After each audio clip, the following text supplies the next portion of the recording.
देवाच्या पवित्र नावाला धन्यवाद असो, कारण देव चांगला आहे. दावीद म्हणतो तू चांगला आहे आणि तू कसं करतो, चांगलं करतो. आणि देवाला तुमच्या आणि माझ्या जीवनामध्ये अद्भुत गोष्टी करायला आवडतात. बोला हालेलुया, प्रेज द लॉर्ड. कारण ज्या देवाची आम्ही सेवा करतो ना, तो परमेश्वर जिवंत आहे. प्रभूला गौरव असो. बायबल आम्हाला सांगतं तुमच्या आणि माझ्यासाठी स्वर्ग सोडून या जगामध्ये तो आला. वचन आम्हाला सांगतं आमच्यासाठी त्याने 39 फटके खाल्ले, आमच्यासाठी तो वधस्तंभावर खिळला गेला, आमच्यासाठी मरणावरती विजय मिळून तो तिसऱ्या दिवशी काय झाला, जिवंत झाला. महान तो देव आहे. त्यानं सैतानाला हरवलं. सर्वाधिकार आज येशूच्या हातामध्ये. प्रभूला गौरव असो, प्रभूची महिमा असो. आज ज्या विषयामधून देवाचं वचन आम्ही ऐकणार आहोत ते खूप महत्वाचं आहे. आणि आज जर तुम्ही या विषयाला नीट काळजीपूर्वक ऐकलं, माझा विश्वास आहे येणाऱ्या दिवसांमध्ये येशूच्या नावामध्ये अद्भुत गोष्टी देव तुम्हाला दाखवणार आहे. आमेन म्हणाल का? बोला प्रेज द लॉर्ड. बायबल आम्हाला सांगतो येशू ख्रिस्त या भूतलावरती असताना 3.5 वर्ष त्यानं सेवा केली. बायबल आम्हाला सांगतो 3.5 वर्ष तो गावोगाव फिरला. 3.5 वर्ष वेगवेगळ्या ठिकाणी तो गेला. लोकांना सुवार्तेचा संदेश त्यानं दिला. लोकांना त्यानं बरं केलं. लोकांच्या जीवनामध्ये अद्भुत चिन्ह आणि चमत्कार केले. आणि योहानाच्या शुभवर्तमानामध्ये 17 अध्यायामध्ये आम्ही पाहतो येशू ख्रिस्त प्रार्थना करत आहे. त्याआधी पण येशू ख्रिस्ताने केलेली प्रार्थना आम्ही पाहिलेली आहे. बायबल आम्हाला सांगतो तो डोंगरावर एकांती गेला आणि त्या ठिकाणी रात्री त्या प्रार्थना करत होता. बायबल आम्हाला सांगतो येशू ख्रिस्त त्या ठिकाणी जाऊन प्रार्थना करायचा, प्रार्थनेमध्ये वेळ घालवायचा. आणि या योहान 17:11 मध्ये येशू ख्रिस्त मध्यस्थीची प्रार्थना करत आहे. योहान 17:11 मध्ये तो म्हणतो, हे पित्या जसा मी आणि तू एक आहे तसं या लोकांना काय कर. वाचूया आपण ते वचन, योहानाचं शुभवर्तमान याचा 17वा अध्याय आणि 11व वचन. काय म्हणतं देवाचं वचन, ऐकूया. यापुढे मी जगात नाही, यापुढे मी जगात नाही, ते जगात आहे, ते जगात आहेत, आणि मी तुझ्याकडे येत आहे. आणि मी तुझ्याकडे येत आहे. हे पवित्र बापा, हे पवित्र बापा, तू मला दिलेल्या तुझ्या नावात त्यांना राख. हा बघा, या ठिकाणी येशू ख्रिस्त पित्याजवळ प्रार्थना करत आहे. हेडिंग जर तुम्ही वाचाल तर या अध्यायाची हेडिंग आहे महायाजकाची प्रार्थना. आणि या प्रार्थनेमध्ये तो आमच्यासाठी प्रार्थना करत आहे. काय प्रार्थना करते, हे पित्या जसं मी आणि तू एक आहे तसंच या लोकांना पण तू काय कर, एक कर. लक्षात ठेवा, आज जो माझा विषय आहे, येशू तुमच्यासाठी आणि माझ्यासाठी मध्यस्थ बनून या जगामध्ये आला. बायबल आम्हाला सांगतो पित्यामध्ये आणि आमच्यामध्ये पापामुळे जी अडभिंत निर्माण झाली होती, जे पित्यापासून तुम्ही आणि मी वेगळे झालेले होतो, आमचं पाप जे आम्हाला देवाकडे जाण्यापासून अडवत होतं, आणि बायबल आम्हाला सांगतो आमच्यामध्ये असणाऱ्या अडभिंतीला पाडण्यासाठी येशू ख्रिस्त मध्यस्थ बनून आला. आणि आमची आणि पित्याची पुन्हा एकदा त्यानं भेट घडून आणली. आम्हाला आणि पित्याला पुन्हा एकदा त्यानं एक केलं. आणि येशू ख्रिस्त या ठिकाणी आपल्या पित्याजवळ मध्यस्थी करत आहे. बघा, मध्यस्थी करणं खूप गरजेचं आहे. आम्ही बरेचदा जीवनामध्ये पाहतो अनेक समस्या सुटतात कधी माहिती का, जे एखादा व्यक्ती काय बनतो, मध्यस्थ बनतो. जर मध्यस्थ चांगला असेल तर काम पटापटा होतात. बघा, लग्नांमध्ये पण कुणीतरी एक व्यक्ती मध्यस्थी असतो आणि मग मुलाच्या घरचे एकमेकांना ओळखत नसतात, पण मध्यस्थ या दोघांना पण ओळखत असतो. आणि मग मध्यस्थ दोघांना पण सांगतो, अरे आमच्याकडे चांगली मुलगी आहे, आमच्याकडे चांगला मुलगा आहे, आणि मग मध्यस्थावर आम्ही विश्वास ठेवतो. आजकाल बरेचदा मध्यस्थ वेगवेगळ्या पद्धतीचे पण आहेत बरं का, पण आम्ही चांगल्या गोष्टी घेऊया. आणि मग तो मध्यस्थ इकडं सांगतो तिकडं सांगतो. मग मुलीवाले म्हणते येऊ द्या पाहायला, मग मध्यस्थ घेऊन जातो, पाहतो, मुलाला मुलगी पसंत होते, मुलीला मुलगा पसंत होतो, आणि मग त्या ठिकाणी लग्न होतं. आणि बघा, लग्नामध्ये सगळ्यांपेक्षा मध्यस्थी जो असतो का तोच एकदम तालात असतो, नाही का, एकदम. का तर हे लग्न जुडलंय कुणामुळं, माझ्या. हा जगिक मध्यस्थ आहे बरं का. पण मध्यस्थी केल्यामुळं एक नातं जुडतं, मध्यस्थी केल्यामुळं भांडणं मिटतात, मध्यस्थी केल्यामुळं तोडगा निघतो. लक्षात ठेवा, येशू ख्रिस्त पित्याजवळ मध्यस्थी करत आहे, आणि येशू ख्रिस्ताच्या मध्यस्थीच्या द्वारे तुम्ही आणि मी स्वर्गाच्या राज्याचे वारस बनलेलो आहोत. आज त्यानं मध्यस्थी केली नसती ना तर आम्ही कुठलेच नव्हतो. कारण बायबल सांगतो पापाचं वेतन मरण आहे. आणि वचन आम्हाला सांगतं सर्वांनी पाप केलं आणि सर्व देवाच्या गौरवाला उणे पडले. जर येशू नावाचा मध्यस्थ नसताना तर आम्ही त्या ठिकाणी पापामध्येच मेलो असतो. पण येशू या जगामध्ये आला, त्यानं आमच्यासाठी मध्यस्थी केली आणि आज येशू नावाच्या मध्यस्थीमुळं, त्या येशू नावामुळं तुमचं आणि माझं तारण झालेलं आहे. त्याच्या कृपेमुळं आमचं तारण झालेलं आहे. आणि आज जो आमचा विषय आहे, नीट काळजीपूर्वक आज आम्ही ऐकणार आहोत. उत्पत्तीचं पुस्तक याचा 18वा अध्याय यावेळेस आजच्या मरणाकरता आम्ही काढणार आहोत. उत्पत्तीचं पुस्तक याचा 18वा अध्याय आणि 16 पासून पुढे कोणीतरी वाचण्यामध्ये मला मदत करील. वाचा. सदोम नगरासाठी अब्रामाची मध्यस्थी. हा. नंतर ते पुरुष तेथून उठून हा. सदोम नगराकडे जाण्यास निघाले हा. आणि अब्राम त्यास वाटेस लावण्यास गेला. हा. परमेश्वर म्हणाला, हा. मी जे करणार आहे हा. ते अब्रामापासून लपून ठेवू काय? हा. कारण त्याचे मोठे व समर्थ राष्ट्र खात्रीने होणार हा. आणि त्याच्याद्वारे पृथ्वीवरील सर्व राष्ट्र आशीर्वादित होणार. मी त्याची निवड केली आहे ती अशासाठी की त्याने आपल्या लेकरास व आपल्या पश्चात आपल्या घराण्यास आज्ञा द्यावी आणि त्यांनी न्यायनीतीने वागण्यासाठी परमेश्वराचा मार्ग आचरावा. आणि हे अशासाठी की परमेश्वर अब्रामाविषयी जे बोलला ते त्याने त्यास प्राप्त करून घ्यावे. मग परमेश्वर म्हणाला, सदोम व गमोरा याच्या विषयीची ओरड फारच झाली आहे व खरोखर त्याचे पाप फार भारीच आहे. म्हणून त्याच्या विषयीची जी ओरड माझ्या कानी आली आहे तशीच त्याची करणी आहे की काय हे पाहावयास मी खाली जातो.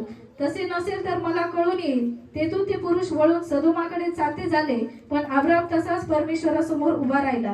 पण अब्राम जवळ जाऊन म्हणाला, तू दुर्जनाबरोबर नीतिमानांचाही संवाद खरेच करणार काय? त्या नगरात कदाचित 50 नीतिमान असतील तर त्याचा तू खरेच संवाद करणार काय? त्यांच्यातल्या 50 नीतिमानासाठी त्या नगराची तू गय करणार नाहीस काय? या प्रकारची कृती तुझपासून दूर राहो. नीतिमानाची आणि दुष्टाची सारखीच गत होईल. बस बायबल आम्हाला सांगतं या ठिकाणी सदोम आणि गमोरा या शहरांविषयीची माहिती देवबापानं अब्राहमाला दिली. वचन आम्हाला सांगतं सदोम आणि गमोरा या शहरांचं पाप फारच वाढलं आणि बायबल आम्हाला सांगतं देवानं सदोम आणि गमोरा या शहरांचा नाश करण्याची त्या ठिकाणी ठरवलं. बायबल आम्हाला सांगतं देवानं विचार केला की माझा सेवक अब्राहम याच्यापासून मी या गोष्टी का लपून ठेवू. आणि देवानं अब्राहमाला सांगितलं की सदोम आणि गमोरा या 2 शहरांचं पाप खूप वाढले. नीट ऐका बरं का. आणि या शहरांचा नाश करण्याचं किंवा या शहरांचा त्या ठिकाणी नाश करण्याचं माझ्या मनामध्ये आलेलं आहे. आणि पुढे आम्ही पाहतो उत्पत्ती 19 मध्ये की देवानं अग्नी आणि गंधक पाठवून सदोम आणि गमोरा या शहरांचा काय केला? नाश केला. पण नाश करण्यापूर्वीची परिस्थिती या ठिकाणी आम्ही पाहत आहोत की अब्राहमाला देवानं सांगितलं की तो सदोम आणि गमोरा या शहरांचं काय करणार. बायबल आम्हाला सांगतो त्या दूतांनी अब्राहमाला सांगितलं आणि वचनामध्ये आम्ही पाहतो 22 मध्ये की ते त्याच्याकडून त्या ठिकाणी काय झाले? निघून गेले. कुठं? सदोमाकडे निघून गेले. की सदोम गमोरामध्ये नेमकं काय चाललंय, कारण ते पाहण्यासाठी आले होते की जे पाप वाढलंय ते खरंच वाढलंय का नाही वाढलं. आणि मग ते पुरुष त्या ठिकाणाहून चालते निघाले. बायबल आम्हाला सांगतं 22 वचन परत एकदा वाचा सिस्टर. काय म्हणतं 22 वचन?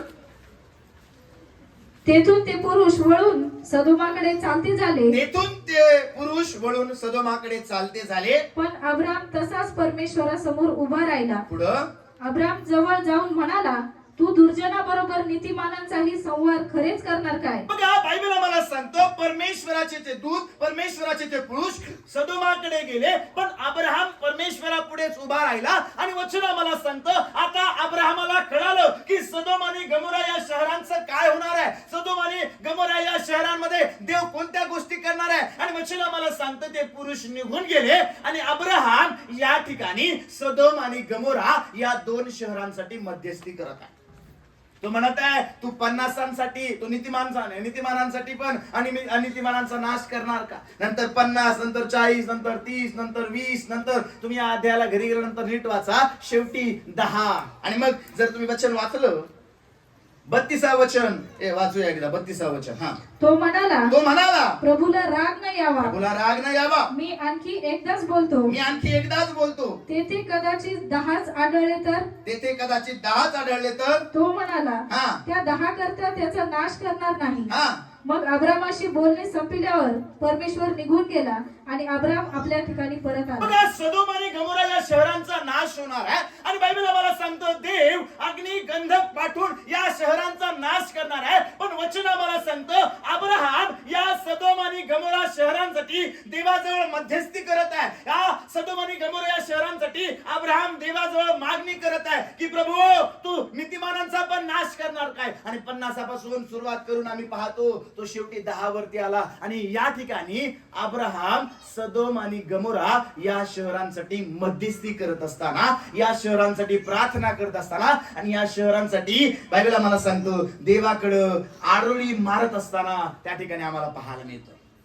पुढे जर बायबल मध्ये तुम्ही वाचाल 19 अध्याय आणि 15, 16, 17 वचन आम्ही वाचूया. 15, 16, 17 आपण पुढे वाचूया. हा, पहाट होताच हा. दूतांनी लोटाला घाई करून म्हटले, हा. उठ तुझी बायको हा. व तिथे असलेल्या तुझ्या 2 मुली हा. यास घेऊन निघ, हा. नाहीतर या नगराच्या शिक्षेस तुझा संहार होईल. हा. पण तो दिरंगाई करू लागला. हा. तेव्हा परमेश्वराची करुणा त्याजवळ होती. हा. म्हणून त्या पुरुषांनी त्याच्या बायकोच्या आणि त्याच्या 2 मुलींच्या हातास धरून हा. त्यांना ओढून बाहेर काढले हा. आणि नगराबाहेर आणून सोडले. हा. त्यांना बाहेर आणल्यावर दूत त्यास म्हणाला, हम्म. आपला जीव घेऊन पळ, मागे पाहू नको व घोड्यात कुठे थांबू नको. हा. डोंगराकडे पळ काढ, नाहीतर तुझा संहार होईल. 23 आणि 24 वचन वाचा. लोट शहरात जाऊन पोहोचतो तो पृथ्वीवर सूर्योदय झाला. हा. तेव्हा परमेश्वराने सदोम व गमोरा यावर गंधक व अग्नी यांचा वर्षाव आकाशातून केला. हा. आणि ती नगरे ती सर्व तळवट, त्या नगरातले सर्व रहिवासी आणि तेथे जमिनीत उगवलेले सर्व काही यांचा त्याने नाश केला. बघा बायबल आम्हाला सांगतं या ठिकाणी अब्राहमानं सदोम आणि गमोरा या शहरामध्ये जो देव करणार होता, जो नाश देव करणार होता, बायबल आम्हाला सांगतं अब्राहमानं त्या ठिकाणी मध्यस्थी केली. का मध्यस्थी केली? कारण वचन आम्हाला सांगतं अब्राहमाचा पुतण्या लोट या सदोम आणि गमोरा शहरामध्ये रहिवाशास किंवा राहण्यासाठी गेलेला आहे. वचन आम्हाला सांगतं ज्यावेळेस अब्राहमाला कळालं देव सदोम आणि गमोराचा नाश करणार आहे, अब्राहमानं देवाजवळ विनंती करायला सुरुवात केली. आणि या ठिकाणी आम्ही पाहतो लोटानं दिरंगाई जरी केली तरी परमेश्वराची कृपा त्यांच्यावरती झाली. आणि बायबल आम्हाला सांगतं लोटानं त्यांना नगराच्या बाहेर सोडलं. आणि पुढे आम्ही पाहतो ज्यावेळेस ते नगराला सोडून लांब गेले, वचन आम्हाला सांगतं त्या ठिकाणी सूर्योदय झाला आणि देवानं अग्नी आणि गंधक पाठवलं. आणि वचन आम्हाला सांगतं त्या नगरांचा नाश केला. आज एक काळजीपूर्वक गोष्ट मला तुम्हाला सांगू द्या, जर अब्राहमाच्या मध्यस्थीने देव लोट आणि त्याचं संरक्षण करू शकतो, आज इथं बसलेल्या प्रत्येक व्यक्तीला मला सांगायचंय की आज आमचे अनेक मित्र, आज आमचे अनेक नातेवाईक, आज आमचे अनेक ओळखीचे लोक आज नाशामध्ये जीवन जगत आहे, आज पापामध्ये जीवन जगत आहे. बायबल आम्हाला सांगतो या पापामुळे मरण त्यांच्या ठाई येणार आहे, हे पाप त्यांना मरणाकडे घेऊन जाणार आहे. पण आज एक महत्त्वाची गोष्ट सांगू द्या, अब्राहमानं त्या सदोम आणि गमोरा शहरासाठी, अब्राहमानं त्या सदोम आणि गमोरा शहरासाठी मध्यस्थी केली. सदोम आणि गमोरा शहरासाठी ज्यावेळेस देवाकडे प्रार्थना केली, लोट आणि त्याच्या 2 मुलींचा बचाव झाला. आज तुमची मध्यस्थी अनेकांना नाशापासून वाचवणारी आहे. आज तुमची प्रार्थना अनेकांना त्या आगीतून ओढणारी आहे. आज तुमची प्रार्थना अनेकांचं जीवन बदलणारी आहे. आणि मध्यस्थी करणारे लोक बना. बोला हालेलुया, हालेलुया. मराठी एक म्हण आहे, अपना काम जब बनता तो भाड में जाय जानता. माझं झालं ना तारण, माझ्या परिवाराचं झालं ना तारण, माझ्या नातेवाईकांचं झालं ना तारण, माझी गल्ली मेली तरी चालेल, माझं गाव मेलं तरी चालेल, माझे लोक मेले तरी चालेल. बायबल मला सांगतं अब्राहम एका सुरक्षित ठिकाणी आहे. नीट ऐका बरं का काळजीपूर्वक आजचा संदेश. कारण बायबल आम्हाला सांगतं निवडताना सदोम आणि गमोरा या शहरांची निवड अब्राहमानं केली नाही. कुणी केली माहिती का? लोटाने केली. कारण आम्ही पाहतो उत्पत्तीच्या पुस्तकामध्ये त्या अब्राहमाने लोट वेगळे होतात. लोटानं आपली दृष्टी फेकून पाहिलं सदोम आणि गमोरा या शहरांकडं आणि त्याला परमेश्वराच्या बागेसारखा तो शहर दिसलं. भरपूर पाणी, सगळं काही उपलब्ध आहे. आणि मग त्याला वाटलं माझ्या गुराढोरांना इथं सगळं काही चांगलं आहे. पण मराठीत एक म्हण नाही का, दिसतं तसं नसतं म्हणून जग हसतं. वा वा किती भारी घर आहे, वा वा किती भारी गाडी आहे, वा वा किती सुंदर मुलगी आहे, किती सुंदर मुलगा आहे. लग्न झाल्यावर कळलं. बोला प्रेज द लॉर्ड. मी म्हणत नाही तुम्ही सुंदर असणं चुकीचं आहे, नक्कीच प्रभूला धन्यवाद असो. माझ्या अनेक बहिणींना, अनेक भावांना देवबापानं खूप सुंदर बनवलंय.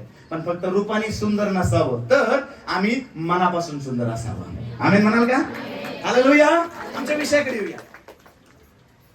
आता लोटानं स्वतः सदोम आणि गमोरा शहर निवडलंय आणि अब्राहमाला कळालं आता सदोम आणि गमोरा शहराचा नाश होणार आहे.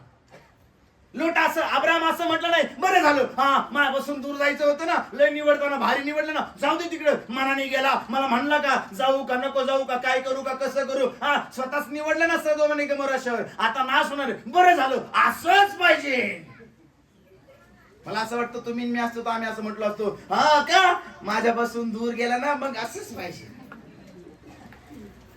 लय टोचत होतो काय मी, सांगत होतो मी जाऊ नको, सांगत होतो आम्हाला मनातली मनात थोड्या वेळ आनंद होईल नाही का, कारण आम्हाला ज्यावेळेस कळालं सदोम आणि गमोराचा नाश होणार आहे, अरे आता आम्हाला सोडून गेलाय, आता आमच्यापासून दूर झालाय, मग बरं झालं, आता बघा माझ्यापासून दूर गेल्यावर कसं होतं. बोला प्रेज द लॉर्ड, हालेलुया. लक्षात ठेवा, अब्राहमानं अशा पद्धतीचं वक्तव्य केलेलं आम्हाला पाहायला मिळत नाही. अब्राहमाला जसं कळालं सदोम आणि गमोराचा नाश होणार आहे, बायबल आम्हाला सांगतं अब्राहमानं या सदोम आणि गमोरा शहरासाठी मध्यस्थी करायला सुरुवात केली, देवाशी तो बोलायला सुरुवात केली, देवाकडे प्रार्थना करायला सुरुवात केली. आणि नीट ऐका, आज तुमची प्रार्थना त्या लोटाला सदोम आणि गमोराच्या नाशापासून वाचवणारी आहे. आज आमच्या नातेवाईक अनेकदा जगाच्या दृष्टीमध्ये, जगाच्या नजरेमध्ये चुकीच्या गोष्टींमध्ये पडलेले आहेत, पापामध्ये पडलेले आहेत, डोळ्याच्या वासनेमुळे अनेक बंधनांमध्ये, अनेक कर्जांमध्ये, अनेक समस्यांमध्ये पडलेले. पण आज सगळं विसरून जा आणि लक्षात ठेवा, त्यांचा नाश होऊ नये तर त्याला सार्वकालिक जीवन प्राप्त व्हावं. मला सांगतो येशू या जगामध्ये आला कशासाठी, योहान 3:16 मध्ये लिहिले, कुणाचा नाश होऊ नये तर सर्वांना कोणतं जीवन प्राप्त व्हावं. हा आज सैतानाची इच्छा आहे की अग्निगंधकामध्ये त्यांनी असावं, सैतानाची इच्छा आहे त्या आगेमध्ये, त्या नाशामध्ये त्यांनी जावं, पण देवाची इच्छा नाही. अब्राहम या ठिकाणी लोटासाठी, अब्राहम या ठिकाणी सदोम आणि गमोरासाठी मध्यस्थी करत आहे.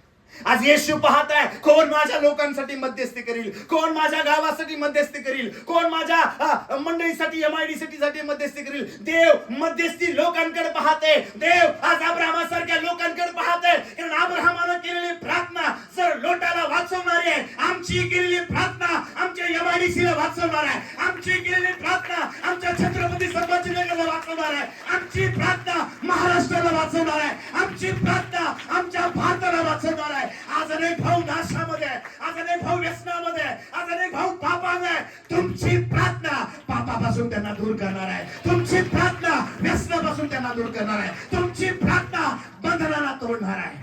पण कोण मध्यस्थी करत आहे. हालेलुया. यशाया संदेशाच्या ग्रंथामध्ये आम्ही वाचतो, देव म्हणतो कोण जाईल, कोण जाईल. यशाया म्हणतो प्रभू मला पाठव, मी जायला तयार आहे. आज आमच्या प्रार्थना आहेत, प्रभू मला घर दे. आज आमच्या प्रार्थना आहेत, प्रभू मला गाडी दे. आमच्या प्रार्थना आहेत, आम्हाला चांगली नोकरी दे, आम्हाला चांगली छोकरी दे. नक्की मी म्हणत नाही प्रार्थना करू नका, पण या प्रार्थना करण्याच्या आधी आपल्या गावासाठी प्रार्थना करा, या प्रार्थना करण्याच्या आधी आपल्या शेजारच्यासाठी प्रार्थना करा, या प्रार्थना करण्याच्या आधी आपल्या नातेवाईकांसाठी प्रार्थना करा. कारण बायबल सांगते एकमेकांचा ओझ व्हा, म्हणजे ख्रिस्ताचा नियम तुम्ही पूर्ण कराल. ज्यावेळेस तुम्ही एक दुसऱ्यांसाठी प्रार्थना कराल, तुम्हाला लागणाऱ्या गोष्टींचा पुरवठा ते ऑटोमॅटिक करायला सुरुवात करणार. Hallelujah, hallelujah, hallelujah. आज मी 2 तास वचन सांगणार आहे. किती लोक तयार आहेत? 3 वाजले तरी चालते. Praise the Lord. काल रात्री ज्यावेळेस मी घरी पोहोचलो आणि पोहोचल्यानंतर अचानक माझं अंग भरून आलं, घशामध्ये खूप त्रास व्हायला लागला ना, मला बोलता पण येत नव्हतं जास्त. आणि मी मागच्या 2-3 आठवड्यापासून प्रार्थना करत आहे. मी तुम्हाला म्हटलो पण होतो की आपण एक विषय या दिवसांमध्ये पाहणार आहोत, कारण आपण मागच्या दिवसांमध्ये सुरू केले मध्यस्थीची प्रार्थना नाही का. मला वाटतंय 2-4 आठवड्यापूर्वी मी तुम्हाला सांगितलं होतं. आणि आता आज संदेश द्यायचा आहे, तयारी झाली सगळी नाही का, अभ्यास झालाय, सगळा संदेश पूर्ण कंप्लीट झालाय. आणि काल रात्री शरीर आहे नाही का, तुमचं मातीचं माझं मातीचं, आणि मग खूप त्रास व्हायला लागला. सकाळी मी ज्यावेळेस उठलो त्यावेळेस खूप विकनेस शरीरामध्ये वाटत होता. मी थोडा बोललो का मला दम लागत होता. पण एक गोष्ट मला माहिती आहे, जो मला सामर्थ्य देतो त्याच्याद्वारे मी सर्व करू शकतो. Praise the Lord. मी सकाळी ज्यावेळेस निघलो त्यावेळेस सैतान म्हणे एक काम कर, थोड्या वेळाचा संदेश दे, कारण लय घाम यायला लागलाय, तुला घसा दुखू लागलाय, हे व्हायला लागलंय. लक्षात ठेवा, शरीराची चोचले ऐकत बसलं ना, हे शरीर मला म्हणलं असतं झोपाचे दिवस कोणाला घ्यायला वर कचकच. पण मला एक माहिती आहे, आज जर मी झोपलो तर देवाचं काम होणार नाही, पण आज जर मी जाऊन संदेश दिला मंडळी मध्यस्थी करायला लागली. वाळूंज MIDC मध्ये संक्षेपण येणार, वाळूंज MIDC बचावली जाणार. हालेलुया. अब्राहमानं मध्यस्थी केली. लक्षात ठेवा, मध्यस्थी करणं खूप गरजेचं आहे. एक वचन आपण वाचूया, एहेजकेलचं पुस्तक, एहेजकेलचं पुस्तक याचा 22वा अध्याय आणि 30वा वचन आम्ही वाचूया. मी भूमीचा नाश करू नये हा, म्हणून तिच्यातला कोणी तट बांधील. मी भूमीचा नाश करू नये म्हणून कोणी तिच्यातला तट बांधील. कोणी मग समोर देशासाठी तटाच्या खिंडीत उभा राहील की काय, कोणी मजसाठी देशाच्या खिंडीत उभा राहील काय, याची मी वाट पाहिली, याची मी वाट पाहिली, पण मला कोणी आढळलं नाही.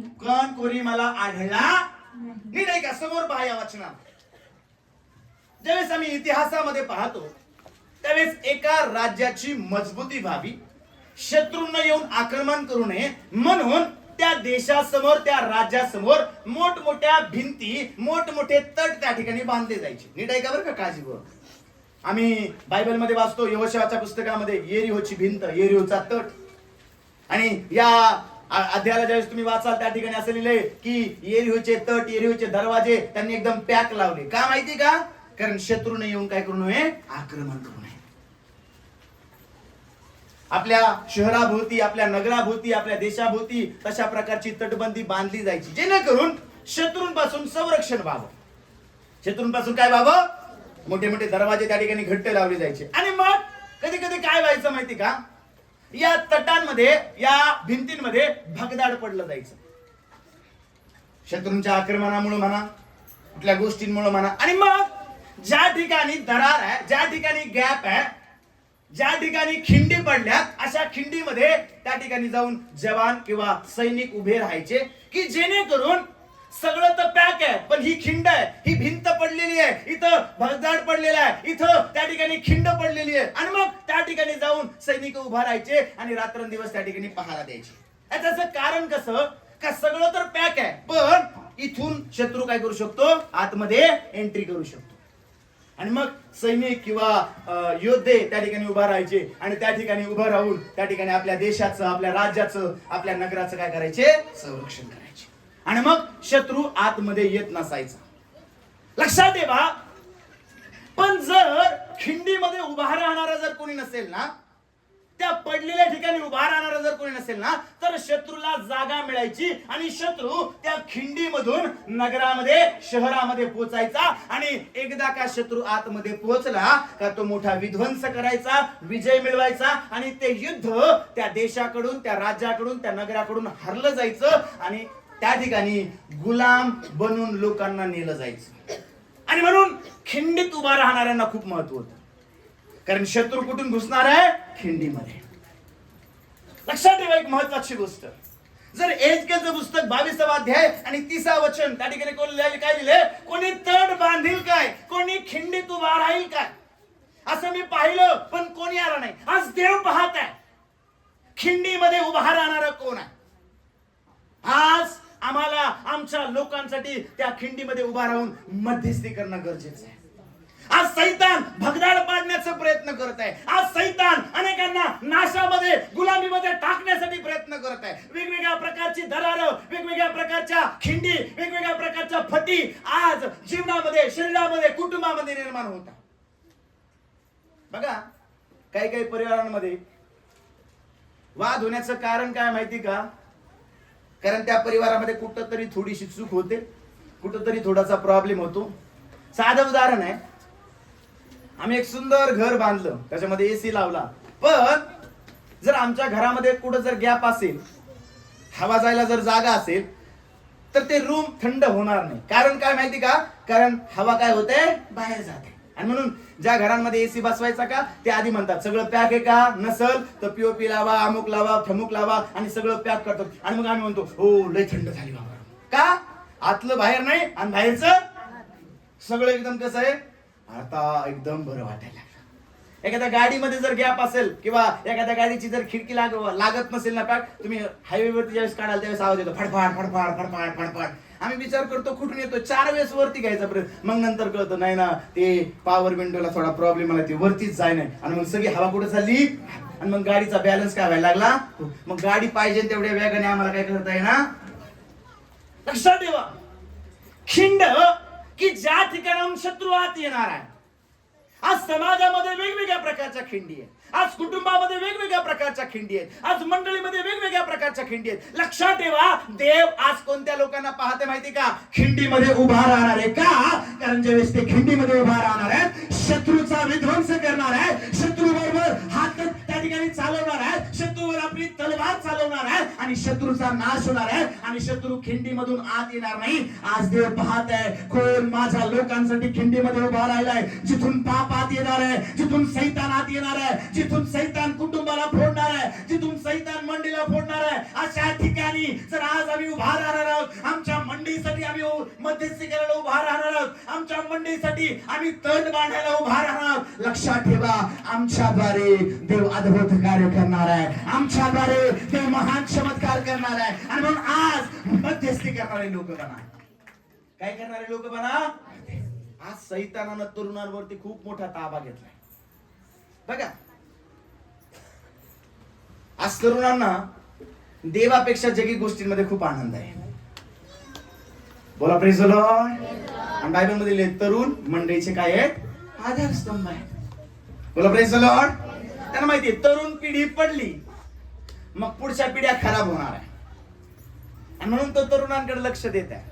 मग चांगला प्रार्थना करणारा तरुण दिसला, चांगला प्रभूमध्ये वाढणारा तरुण दिसला, चांगली प्रभूमध्ये वाढलेली तरुणी दिसली का मग तिच्या मनामध्ये गॅप टाकायचा प्रयत्न करतो, तिच्या मनामध्ये पाप टाकण्याचा प्रयत्न करतो. मग हळूहळू हळूहळू देवापासून ती दूर व्हायला लागते. कारण त्याला माहितीये, हा तरुण ही तरुणी जर तटामध्ये उभे राहिली ना, तर मला मंडळीत, मला कुटुंबात, मला गावात घुसता येणार नाही. कारण हा घुसायच्या आधी त्याच्या तलवारीने मला हरून टाकणार आहे, त्याच्या हातामध्ये असणाऱ्या हत्याराने तो माझा विध्वंस करणार आहे, आणि म्हणून तो काय करील, पहिला आमचा हत्यार काढून घेईल.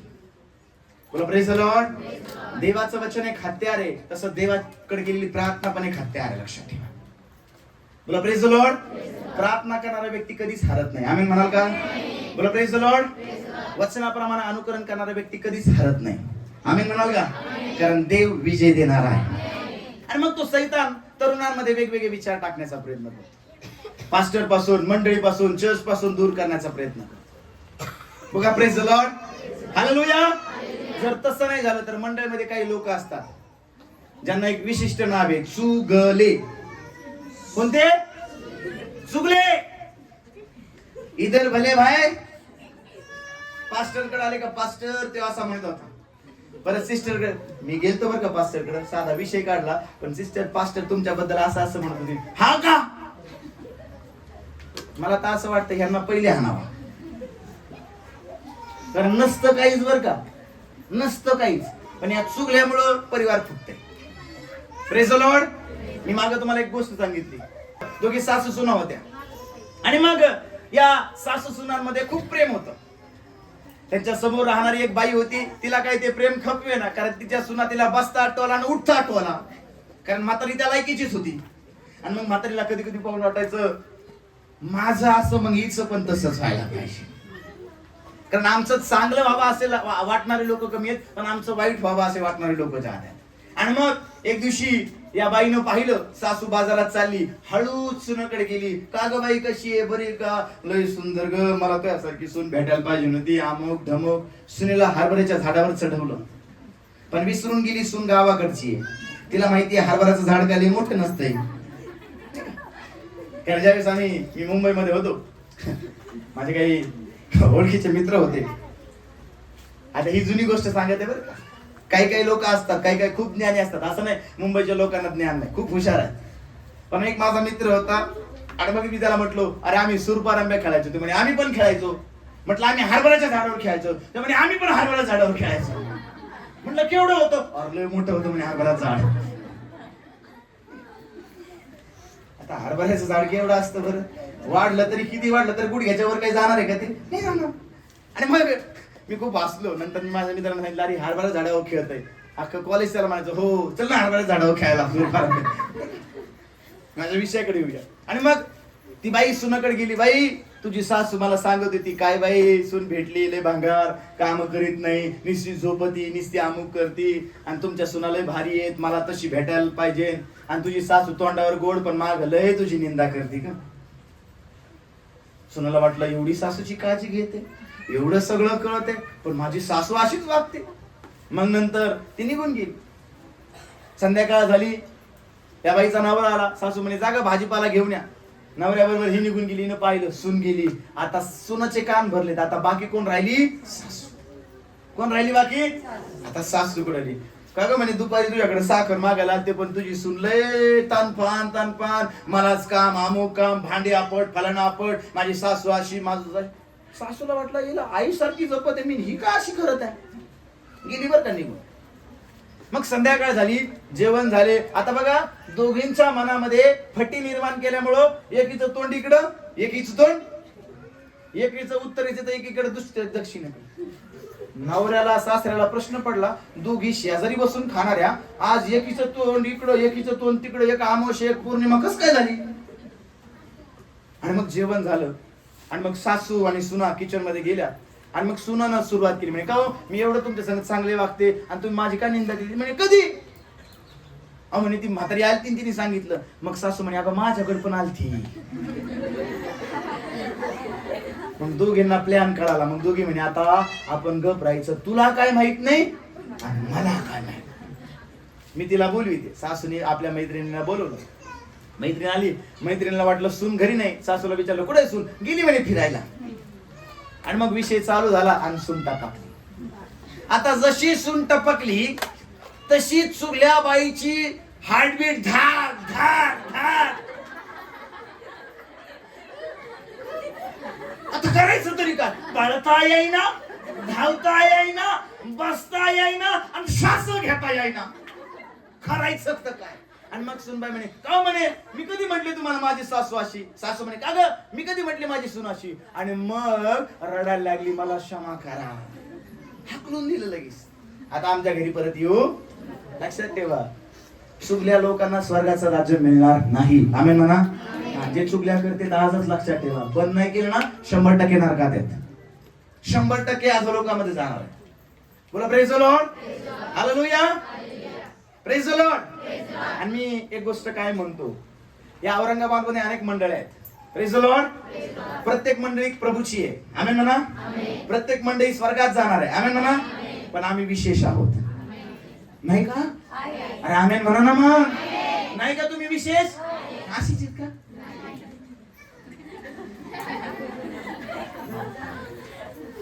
आम्ही विशेष आहोत, नाहीत का.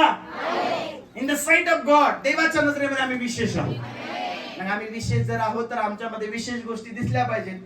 आमच्यामध्ये चुगल्या दिसल्या पाहिजे का. उलट लक्षात ठेवा, जर मला कोणी चुगली सांगतं, मला जर एखाद्याचं पाप कळतं, लक्षात ठेवा, मी अनेक मंडळीमध्ये लोक पाहतो, कुणाला माहिती नसतं बरं का, पण एखादा विश्वासणारा किंवा एखादा ब्रदर, एखादी सिस्टर प्रार्थनेमध्ये येते, प्रभूमध्ये वाढते, आणि मग तिला असं वाटतं माझं मन हलकं करावं, मग ती जुनं जीवन सांगते आणि मग प्रार्थना करा, मला याच्यातून बाहेर पडायचंय. आता ह्यांनी प्रार्थना तर केली, पण हा जसं कळालं ना, हे असं वागत होता, तसं वागत होता, हे पाप करत होता, हे व्यसन करत होता, याला असं वाटतं कवा जाऊन ये टपाटा अख्ख्या मंडळीत सांगावा. कधी कधी होतं बरं का. मी आपल्या मंडळीतल्या लिडर्सला विशेषतः सांगत आहे, जर एखादा तुम्हाला तुमचं त्याचं पाप सांगत आहे, याचा अर्थ त्याला त्याच्या पापातून बाहेर पडायचे. लोकांमध्ये दौंडी पिटू नका, देव तुम्हाला शासन करील. शासन करील 100%. का माहिती का, कारण बायबलमध्ये लिहिले, जो पापाची रास झाकतो, आम्हाला एकमेकांचं पाप झाका, याचा अर्थ असा नाही. आता मला सांगा, मंडळीतल्या लोकांना सांगून त्याचं पाप कमी होणार आहे का वाढणार आहे. वाढणार आहे का कमी होणार आहे. ठीक आहे, आपल्या मंडळीमध्ये एखादा तरुण भाऊ आहे, एखादी तरुण बहीण आहे, आणि दोघांमध्ये प्रेम झालं किंवा काही झालं, आणि सगळ्या मंडळीत जरी झालं, पाळकाला माहित नाही झालं तर काय होणार आहे का नाही. पण कळतंय आपल्याला आता यांच्याकडून चूक झाली, पण जर आपण पाळकाला जाऊन सांगितली, पाळक साहेब काय करतील, दोघांच्या पण घरी जातील, समजून सांगतील, आणि या वाईट गोष्टीतून ते काय करतील. हा, पाळकाला सांगितल्यामुळं त्यांचं जर चांगलं होत असेल तर नक्कीच सांगा. पण मंडळीतल्या लोकांना सांगून दौंडी पिटून चांगलं होईल का. फक्त एकच होईल, हो हे ब्रदर लई चांगले, पण तुला तरी पापी येतो. लक्षात ठेवा, लोकांचा पाहण्याचा दृष्टिकोन बदलतो. आज हजारो लोक मला भेटतात, प्रियानो आजपर्यंत मी कधी तिकडचं तिकडे केलं नाही. मी बोलेल तर स्पष्ट तोंडावर बोलेल, ब्रदर सिस्टर तुम्ही इथं चुकत आहात. काही काही वस्तू तर माझ्या बायकोला पण माहित नसतात. क्षमा करा, ही खरी गोष्ट मी सांगत आहे. माझ्या पत्नीला विचारा, आज 8 वर्ष माझ्या लग्नात झाले. ज्या गोष्टी सांगायच्या त्या गोष्टीत मी त्याला सांगतो, ज्या गोष्टी नाही सांगायच्या त्या गोष्टी सांगत नाही. का? कारण त्या सांगून फायदाच होणार नाही. होईल का? कारण एक व्यक्ती जक्क्याप्रमाणे जर बदलला तर रात्रीतून त्याचं तारण होणार आहे. विचार करा, जर देव त्याचे पाप क्षमा करायला तयार आहे तर तुम्ही मी दोष देणारे कोण? हालेलुया. आमच्या विषयाकडे येऊया. देवाला खिंडीमध्ये उभा राहणारे लोक पाहिजे. Standing in the gap. Standing in the gap म्हणजे जिथून शत्रू येणार आहे ना तिथंच शत्रूचा विध्वंस करणारे लोक देवाला पाहिजे. आणि माझा विश्वास आहे, जर अब्राहम खिंडीमध्ये उभा राहिला, अब्राहम त्या लोकांसाठी मध्यस्थी करत राहिला, अब्राहम आणि सदोम आणि गमोरासाठी मध्यस्थी केली, जर लोटाचा बचाव होऊ शकतो. आज मला तुम्हाला सांगू द्या, या मंडळीतील लोक जर औरंगाबादसाठी मध्यस्थी करायला सुरुवात करतील, औरंगाबादसाठी तट बांधायला सुरुवात करतील, औरंगाबादसाठी खिंडीत उभारायला सुरुवात करतील, देव तुम्हाला विजय देणार आहे. लक्षात ठेवा, ज्यावेळेस तुम्ही सुरुवात केली एकटी असाल, पण नेहमीप्रमाणे देव अनेक लोकांना पाठवणार आहे. तट बांधण्यासाठी अनेक लोक तुम्हाला मदतगार बनणार आहे. आजपासून सुरुवात करा इतरांसाठी मध्यस्थी करायला, इतरांसाठी प्रार्थना करायला, कारण देवानं आम्हाला इतरांसाठी मध्यस्थी करण्यासाठी निवडलंय. बोला प्रेज द लॉर्ड. जगामध्ये 7 अब्ज लोक आहेत. किती अब्ज? आणि या 7 अब्ज लोकांमध्ये देवानं मला निवडलंय. साधी गोष्ट आहे का? म्हणजे आम्ही विशेष आहोत ना? नाहीत का विशेष तुम्ही? बोला प्रेज द लॉर्ड. मी तर रोज म्हणतो भाऊ, माझ्या देवाच्या दृष्टीने मी विशेष आहे. भले का जग मला म्हणतं तू योग्यतेचा नाही, तू पात्रतेचा नाही, तू लायकीचा नाही, पण माझा येशू म्हणतो माझ्या दृष्टीनं, in the site of God, देवाच्या दृष्टीनं मी मौल्यवान आहे. तुम्ही मौल्यवान आहात का? तुम्ही मौल्यवान आहात का? हालेलुया. हालेलुया. मौल्यवान गोष्टीत चमकतात. ज्यावेळेस आम्ही प्रार्थना करणं सुरू करणार आहोत, ज्यावेळेस आम्ही मध्यस्थी करणं सुरू करणार आहोत, ज्यावेळेस आम्ही लोकांसाठी उभं राहणं सुरुवात करणार आहोत, ज्यावेळेस मोशेप्रमाणे इस्रायल लोकांसाठी आम्ही मध्यस्थी करणार आहोत, ज्यावेळेस मोशेप्रमाणे इस्रायल लोकांसाठी प्रार्थना करणारे आम्ही बनणार आहोत, ज्यावेळेस आम्ही प्रार्थना करून खाली उतरणार आहोत, देवाचं तेज लोकांना पाहायला मिळणार आहे, देवाचा प्रकाश लोकांना पाहायला मिळणार आहे. लोक त्यावेळेस पाहतील, त्यावेळेस देवाचं तेज आमच्यातून बाहेर पडणार आहे. हालेलुया. आम्ही जगानं नाही, देवानं निवडलेली लोक आहोत. We are not chosen from the world. आम्ही या जगातून निवडलेले नाही. We are chosen from the Lord. आम्ही देवापासून निवडलेले आहोत. काय तुम्ही देवापासून निवडलेले आहात? लक्षात ठेवा, 7 अब्ज लोकांसाठी देवाने आम्हाला निवडले. किती अब्ज? 7 अब्ज लोकांमधून. मग मी काहीतरी विशेष आहे. लक्षात ठेवा, खिंडीत उभा राहणं, मध्यस्थी करणं किती गरजेचं आहे. कारण लक्षात ठेवा, एका मोशेच्या द्वारे जर 6 लाख लोकांना देव गुलामीतून बाहेर काढू शकतो, इथं बसलेले अनेक लोक आहेत, तुमच्याद्वारे तुमच्या वंशजांना, तुमच्याद्वारे तुमच्या गावाला, तुमच्याद्वारे तुमच्या शहराला, तुमच्याद्वारे तुमच्या खानदानीला, तुमच्याद्वारे तुमच्या घराण्याला देव बंधनातून बाहेर काढणार आहे. तुम्ही आहात, देव तुमच्याद्वारेच करणार आहे. बोला प्रेज द लॉर्ड. देवाला मध्यस्थी करणारे लोक आवडतात. काय करणारे लोक आवडतात? चुगल्या करणारे नाही बरं का, निंदा करणारे तर अजिबातच नाही, खोटं बोलणारे तर 100% नाही, पण काय करणारे लोक आवडतात माहिती का? बाबांनी साक्ष दिली आता. काय? ज्यावेळेस त्यांचा मला फोन आला, मला वाटतं 3-4च्या दरम्यान, मी मीटिंग मध्येच होतो, आणि मला त्यांनी सांगितलं बाळासाहेब असं असं झालंय आणि मुलाची तब्येत खराब होते, त्याला खूप ताप आलाय. त्याच्यानंतर संध्याकाळी मला त्यांचा फोन आला, बाळासाहेब मुलांना डोळे बंद केलेत, अंग थंड पडायला लागले, काय करू? कारण अशा वेळेस माणूस घाबरून जातं, गांगरून जातं. मला ज्यावेळेस हा फोन आला, मी त्यांना सांगितलं, प्रार्थना केली, मी त्यांना काळजी करू नका. माझे 2-4 पाळक मित्र त्या ठिकाणी होते, आम्ही एकत्र आलो आणि आम्ही 4-5 जणांनी एकत्र मिळून प्रार्थना केली. मी प्रार्थना करत असताना मी म्हटलं चला आपल्या मंडळीमध्ये सगळ्यांना सांगू. मग मी सगळ्यांना मेसेज पाठवला की आपण प्रार्थना करावी. लक्षात ठेवा, त्या मुलासाठी किती लोकांनी मध्यस्थी केली हे मला माहित नाही, किती लोकांनी कळकळीने प्रार्थना केली मला हे माहित नाही, पण रिझल्ट एक गोष्टीचा मला पाहायला मिळतो. ब्रदरनी मला सकाळीच सांगितलं, बाळक साहेब पोरांना डोळे उघडले, पोरांना जेवण केलं, दुपारी पोरगासाठी चार्ज आहे. त्या माहिती का, तुमच्या प्रार्थनेच्या द्वारे देव लोकांना मरणामधून बाहेर काढणार आहे. साधे लोक नाहीत आम्ही, साधे लोक आहेत का तुम्ही? काय म्हणाले माझ्या प्रार्थनेने राष्ट्र इथं माझं सारण व्हायना. इतके निगेटिव्ह लोक आहेत ना.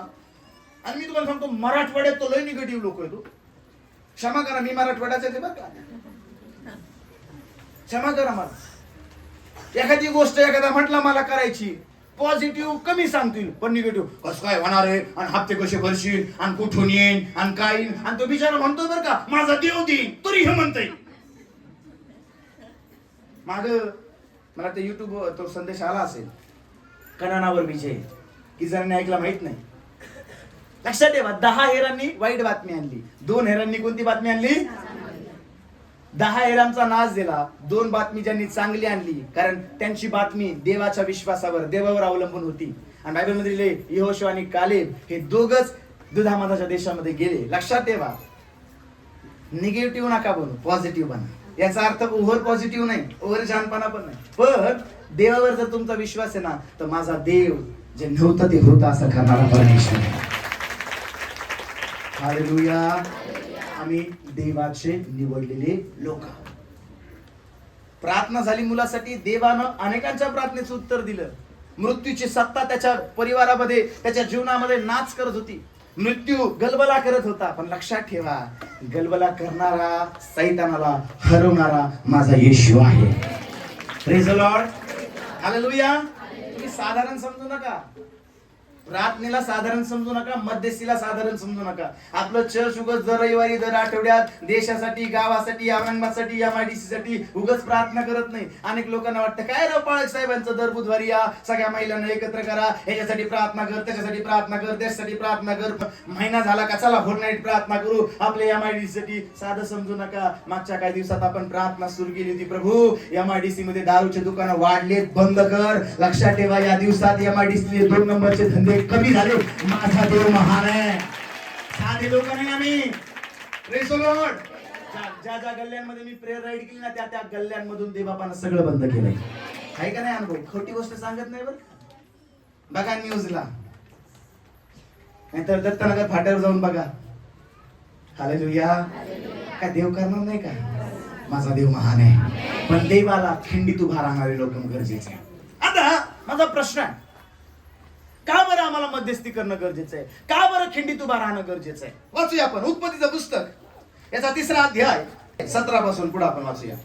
आदामास तो म्हणाला, तू आपल्या स्त्रीचे ऐकले आणि ज्या झाडाचे फळ खाऊ नको म्हणून मी तुला आज्ञा केली होती, त्याचे फळ तू खाल्ले, म्हणून तुझ्यामुळे भूमीला शाप आला आहे.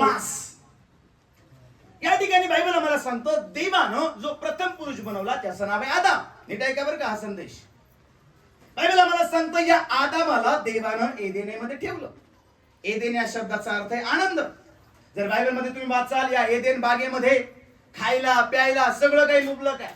ज्याच्यामध्ये सोनं, हिरं, मोती, ज्या नद्यांमध्ये वाहते अशा नद्या या एदेन बागेमध्ये.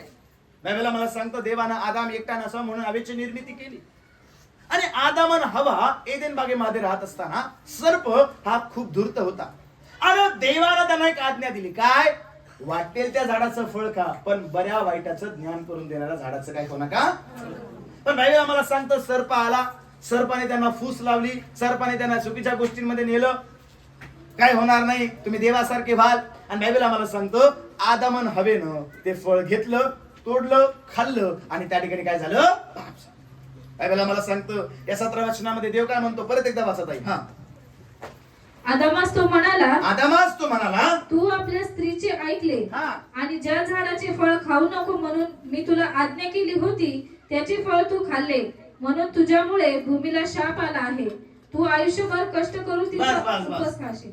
काय लिहिलंय बायबल मध्ये? तुझ्यामुळे भूमीला काय आला आहे? कुणामुळं? मानवाच्या पापामुळं. नीट ऐका बरं का, पाठीमागचे बाल्कनीतले इकडे तिकडे तुमचं खूप लक्ष जात आहे. बडबड करू नका तरुणांमध्ये. आवाज येतोय का माझा? माझं खूप लक्ष आहे बरं का, तुम्ही कोण कोण बोलताय. असं समजू नका पाळक संदेश देण्यात गुंग आहे. काय लिहिलंय बायबल मध्ये? की आदामान हवेनं पाप केलं, देवाची आज्ञा मोडली आणि त्याच्यामुळं कुणाला श्राप आला माहिती का? भूमीला. म्हणजे आमच्या पापामुळं कुणाला श्राप मिळतो? नीट ऐका, समोर बघा, पाठीमागचे. समजतंय का? आज तुम्ही पाप करताय ना, तुमच्या एरियाला श्राप मिळतोय. मजाक नाही बरं का, मी माझ्या मनाने बोलत नाही. काय सांगतं बायबल? तुझ्यामुळं कोणाला श्राप मिळाला? कारण तू काय केलं? देवाची आज्ञा. अजून एक वचन आपण वाचूया, रोम 8 अध्याय 20 आणि 22 वचन. ऐका काय म्हणतं बायबल. कारण सृष्टी व्यर्थतेच्या स्वाधीन करण्यात आली, ती व्यर्थतेच्या स्वाधीन करण्यात आली, आपखुशीने नव्हे तर ती स्वाधीन करणाऱ्यामुळे. पुढं सृष्टी स्वतः नश्वरतेच्या दास्यातून मुक्त होऊन तिला देवाच्या मुलाची गौरवयुक्त मुक्तता मिळावी या आशेने वाट पाहते. पुढं कारण आपल्याला ठाऊक आहे की संबंध सृष्टी आजपर्यंत कणत आहे व वेदना भोगीत आहे. बायबलमध्ये संबंध पृथ्वी आतापर्यंत कणत आहे आणि काय भोगत आहे? कशामुळे माहिती का? मानवानं पाप केलं आणि सृष्टीला काय मिळाला? श्राप मिळाला. बोला हालेलुया. किती लोकांना समजते का विमान चाललंय का विमान? लक्ष देऊन ऐका आजचा संदेश. पृथ्वी आजपर्यंत काय करत आहे? कणत आहे. लक्षात ठेवा, ही पृथ्वी मोकळी कधी होणार आहे? ही पृथ्वी उत्कंठित कधी होणार आहे? बायबल आम्हाला सांगतो. 19 वचन वाचा याच अध्यायातलं. रोम 8:19. कारण सृष्टी देवाच्या पुत्राच्या नीट पुत्राच्या नाही, पुत्रांच्या. नीट वाचा परत एकदा. कारण सृष्टी देवाच्या पुत्रांच्या प्रगट होण्याची प्रतीक्षा अत्यंत उत्कंठेने करीत आहे. लक्षात ठेवा, समोर पहा. बायबल मध्ये पृथ्वी देवाच्या पुत्राची नाही लिहिलं बरं का तिथं. नीट ऐका, बायबल मध्ये टिंब पण उगाच आलेलं नाही. आम्ही बेधडक वाचतो. नीट वाचा काळजीपूर्वक. 2 अध्याय वाचा पण काळजीपूर्वक वाचा. काय लिहिलं बायबल मध्ये? पृथ्वी. परत एकदा वाचत आहे. कारण सृष्टी देवाच्या पुत्रांच्या प्रगट होण्याची प्रतीक्षा अत्यंत उत्कंठेने करीत आहे. कुणाची प्रतीक्षा करत आहे? देवाच्या पुत्रांना प्रगट होणं अत्यंत उत्कंठेने त्याची काय करत आहे? आम्ही कुणाचे पुत्र आणि कन्या आहोत? झोपले का काय? आम्ही कुणाचे पुत्र आहोत? त्यानंच आम्हाला अधिकार दिला की आबा बाबा म्हणण्याचा. म्हणजे आता आम्ही कुणाची लेकरं आहोत? जिवंत देवाचे. आमच्या प्रगट होण्याची पृथ्वी अपेक्षा करत आहे. आम्ही प्रार्थना करणार आहोत. भूमीला देव मोकळा करणार आहे. ही सृष्टी कन्यापासून मोकळी होणार आहे. तुमच्या आणि माझ्या प्रार्थनेच्या द्वारे आमचं गाव, आमचं शहर, आमचा जिल्हा मोकळा होणार आहे. आणि म्हणून खिंडीत उभा राहणं का गरजेचं आहे? आमच्या भूमीचा बचाव व्हावा, माझ्या नगराचा बचाव व्हावा, माझ्या गावाचा बचाव व्हावा, माझ्या शहराचा बचाव व्हावा. आज तुमची प्रार्थना तुमच्या शहराच्या भूमीला वाचवणार आहे. आज तुमची प्रार्थना तुमच्या गल्लीला वाचवणार आहे. आज तुमची प्रार्थना वाळूंज माडीसीला वाचवणार आहे. किती लोक प्रार्थना करायला तयार आहे? किती लोक खिंडीत उभा राहायला तयार आहे? देव पाहत आहे. हालेलुया.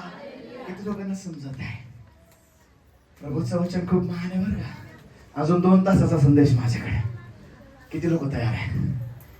उगाच नका बरं का. माझं शरीर जरी मला म्हणते आवर, मी आवरणार नाही. आमेन. कारण मी आत्मा आहे, मी शरीरामध्ये राहतो. Praise the Lord. Hallelujah. Praise the Lord. देवाला गौरव असो. काय लिहिलं बायबल मध्ये? खिंडीत उभा राहणं का गरजेचं आहे? भूमीचा बचाव होण्यासाठी. कशाचा बचाव होण्यासाठी? आपल्या शेजारच्याला विचारा, खिंडीत उभा राहणं का गरजेचं आहे? मध्यस्थी करणं का गरजेचं आहे? भूमीच्या बचावासाठी, गावाच्या बचावासाठी, देशाच्या बचावासाठी, औरंगाबादच्या बचावासाठी, छत्रपती संभाजीनगरच्या बचावासाठी, वाळूंज माडीसीच्या बचावासाठी.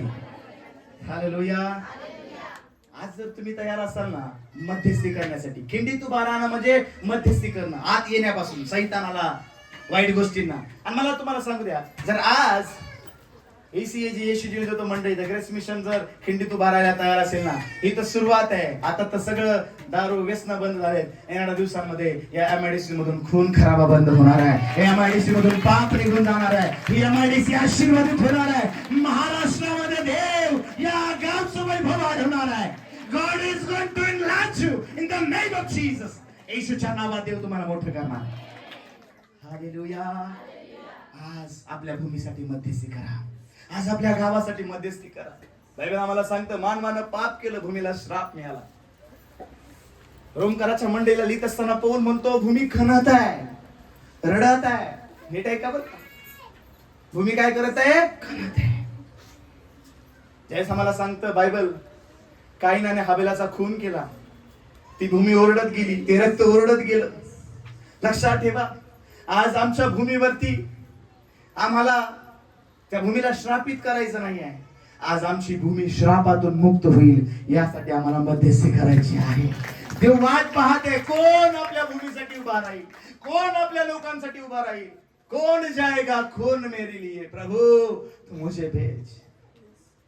जस मी प्रार्थना करतो वेगवेगळ्या भागांसाठी, जस मी प्रार्थना करतो वेगवेगळ्या शहरांसाठी, जस मी प्रार्थनेमध्ये जातो आणि ज्यावेळेस मी वेगवेगळ्या भागांमधून प्रवास करतो, कधी कधी ज्यावेळेस वाईट परिस्थिती दिसते, मी प्रार्थना करतो प्रभू माझा उपयोग कर, प्रभू मला पाठव.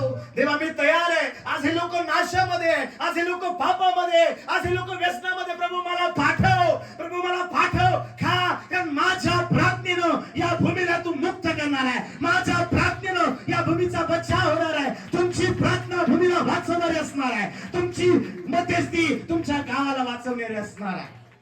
बोला प्रेज द लॉर्ड. एक उदाहरण आपण पाहूया. यहोशूआच्या पुस्तकामध्ये आम्ही पाहतो काय केलं. यहोशूआनं प्रार्थना केली. काय केली? ज्यावेळेस युद्ध चालू होतं त्यावेळेस यहोशूआनं प्रार्थना केली आणि यहोशूआ म्हटला, हे सूर्या गिबोनावर स्थिर हो, हे सूर्या. कारण का माहिती का, त्याच्या भूमीवर त्याला विजय मिळवायचा होता. आज तुम्हाला विजय मिळवायचा आहे, प्रार्थना करा. यहोशूआ त्यानं सूर्य थांबवला. आम्ही प्रार्थना केली, व्यसन थांबणार आहे. आम्ही प्रार्थना केली, बंधन थांबणार आहे. आम्ही प्रार्थना केली, व्यभिचार थांबणार आहे. आम्ही प्रार्थना केली, तरुणांचा नाश थांबणार आहे. काय तुम्ही प्रार्थना करायला तयार आहात का? देव थांबवायला तयार आहे. हालेलुया. आहे का सायन्स असं कुठलं सूर्याला थांबवेल असं? सूर्य थांबेल कोणाला वाटलं का? त्याच्या प्रखरता किती हो त्याच्यात. सूर्याच्या जवळ कोणी जाऊ शकत नाही, पण या यहोशूआनं सूर्याला थांबवलं. विचार करा, जर यहोशूआ सूर्याला थांबू शकतो, तुमच्या माझ्या प्रार्थनेच्या द्वारे वाईट गोष्टी थांबल्या जाणार आहे. आमेन म्हणणारा कोणीतरी मी पाहत आहे. कोणीतरी आमेन म्हणतंय का? हालेलुया. आमच्या प्रार्थनेनं विध्वंस थांबणार आहे, आमच्या प्रार्थनेनं आजार थांबणार आहे, आमच्या प्रार्थनेनं मरी थांबणार आहे, आमच्या प्रार्थनेनं लोकांचं जीवन बदलणार आहे. हे आज मी प्रार्थना करत आहे का? बायबल मध्ये लिहिलंय का खिंडीत उभा राहणं गरजेचं आहे. पहिली गोष्ट भूमीचा बचाव होण्यासाठी. कशाचा बचाव होण्यासाठी? दुसरी गोष्ट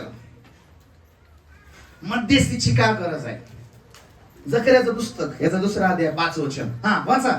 परमेश्वर म्हणतो, हा तिच्या सभोवार मी तिला अग्नीचा कोट होईल व तिच्या ठाई मी तेजोरूप होईल. हा स्तोत्र 125 आणि 2 वाचूया.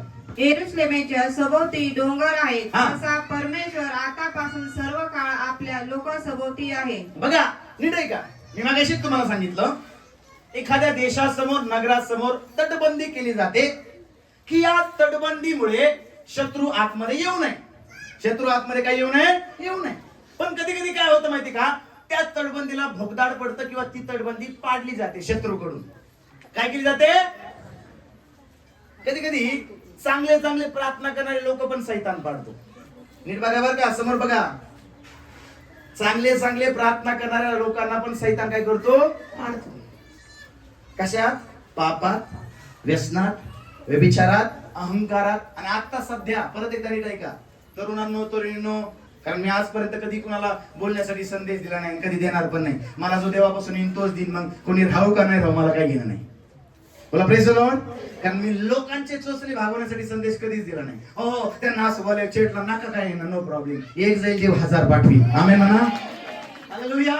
बाळासाहेब आशीर्वादासाठी संदेश द्या ना. ठीक आहे, देवाने सांगितलं तर 100% देईल. नाश होणारे म्हणून संदेश द्या, 100% देईल. देवानं सांगू द्या फक्त आतून. Praise the Lord. हा मी कधीच कुणाला त्यांच्या घरी गेलो बरं वाटन ब्रदरला, बरं वाटन सिस्टरला. मला लोकांना बरं वाटून काहीच घ्यायचं नाही, कारण माझं घर लोकांवर चालत नाही. माझं घर आणि माझं कुटुंब, माझा पुरवठा माझा देव आहे आणि तोच माझा पुरवठा करणार आहे. आणि मी कधी कुणाकडे पाहणार पण नाही. आमेन म्हणा. Praise the Lord. कारण माझा पुरवठा देव आहे. तुमचा पुरवठा कोण आहे? पुन्हा आहे. लक्षात ठेवा, तट कधी कधी पडतात आणि मग तट पडल्यानंतर काय होतं माहिती का, सैतानाला किंवा शत्रूला आत यायला काय मिळते, जागा नाही. आता कधी कधी काय होतं माहिती का, तट पडल्यामुळं सैतान नगरावर विजय मिळवतो. सैतान नगरावर काय मिळवतो, लक्षात ठेवा. आम्हाला खिंडीत उभा राहणं का गरजेचं आहे माहिती का, बायबलमध्ये या 2 वचनात आम्ही वाचलं, परमेश्वर तट आहे. परमेश्वर त्याच्या लोकांसमोर तट भिंतीप्रमाणे आहे. पण कधी कधी सैतान या भिंती पाडण्याचा प्रयत्न करतो, हे तट पाडण्याचा प्रयत्न करतो. त्यास आम्ही वचनामध्ये वाचतो, नेहम्याच्या पुस्तकामध्ये नेहम्या तट पडले, त्यानं पाहिलं यरूशलेमचे तट पडले, त्यानं प्रार्थना केली. आणि नीट ऐका, आता मी तुम्हाला तेवढं आपल्याला काढायला वेळ नाही, कारण अजून 2-3 पॉईंट माझ्याकडे आहे. 52 दिवसांमध्ये तट बांधले. किती दिवसांमध्ये, किती दिवसांमध्ये, एक वचन वाचूया, यशाचं पुस्तक याचा 58 अध्याय आणि 12 वचन. हा, बहुत काळ मोडून पडलेली शहरे तुझे लोक पुन्हा बांधतील, पूर्वीच्या पिढ्यांनी घातलेले पाये तू पुन्हा उभारशील. मोडतोडीचा जीर्णोद्धार करणारा, वस्ती होण्यासाठी रस्त्याची दुरुस्ती करणारा असे तुझे नाव पडेल. बघा, देवाची इच्छा आहे की आम्ही तट बांधणारे लोक बनावेत. कारण ज्यावेळेस तट बांधले जातात त्यावेळेस नगराला, शहराला मजबूती मिळते. नेहम्याच्या पुस्तकामध्ये जर तुम्ही जाल, नेहम्याचं पुस्तक याचा 1 अध्याय, या 1 अध्यायामध्ये तुम्हाला पाहायला मिळतं की नेहम्या त्या ठिकाणी प्रार्थना करत आहे. पुढे 2 अध्यायामध्ये तुम्ही वाचाल, 11 पासून पुढे लोकांना तो प्रोत्साहन देते तट बांधण्यासाठी. आणि ज्यावेळेस तुम्ही वाचाल नेहम्याच्या पुस्तकामध्ये वचन आम्हाला सांगतं, अनेकदा तट बांधण्यामध्ये वेगवेगळ्या प्रकारच्या गोष्टी त्या ठिकाणी घडतात, वेगवेगळ्या प्रकारच्या गोष्टी नेहम्याच्या पुस्तकामध्ये होताना आम्हाला पाहायला मिळतात. पण बायबल आम्हाला सांगतं नेहम्याच्या पुस्तकामध्ये शेवटच्या अध्यायांमध्ये की नेहम्यानं ते काम पूर्ण केलं, तट त्या ठिकाणी बांधले गेले. आता यरूशलेमचं संरक्षण होणार आहे. आज मला तुम्हाला सांगू द्या, ज्यावेळेस आम्ही मध्यस्थी करणारे लोक बनणार आहोत ना, तट बांधले जाणार आहे.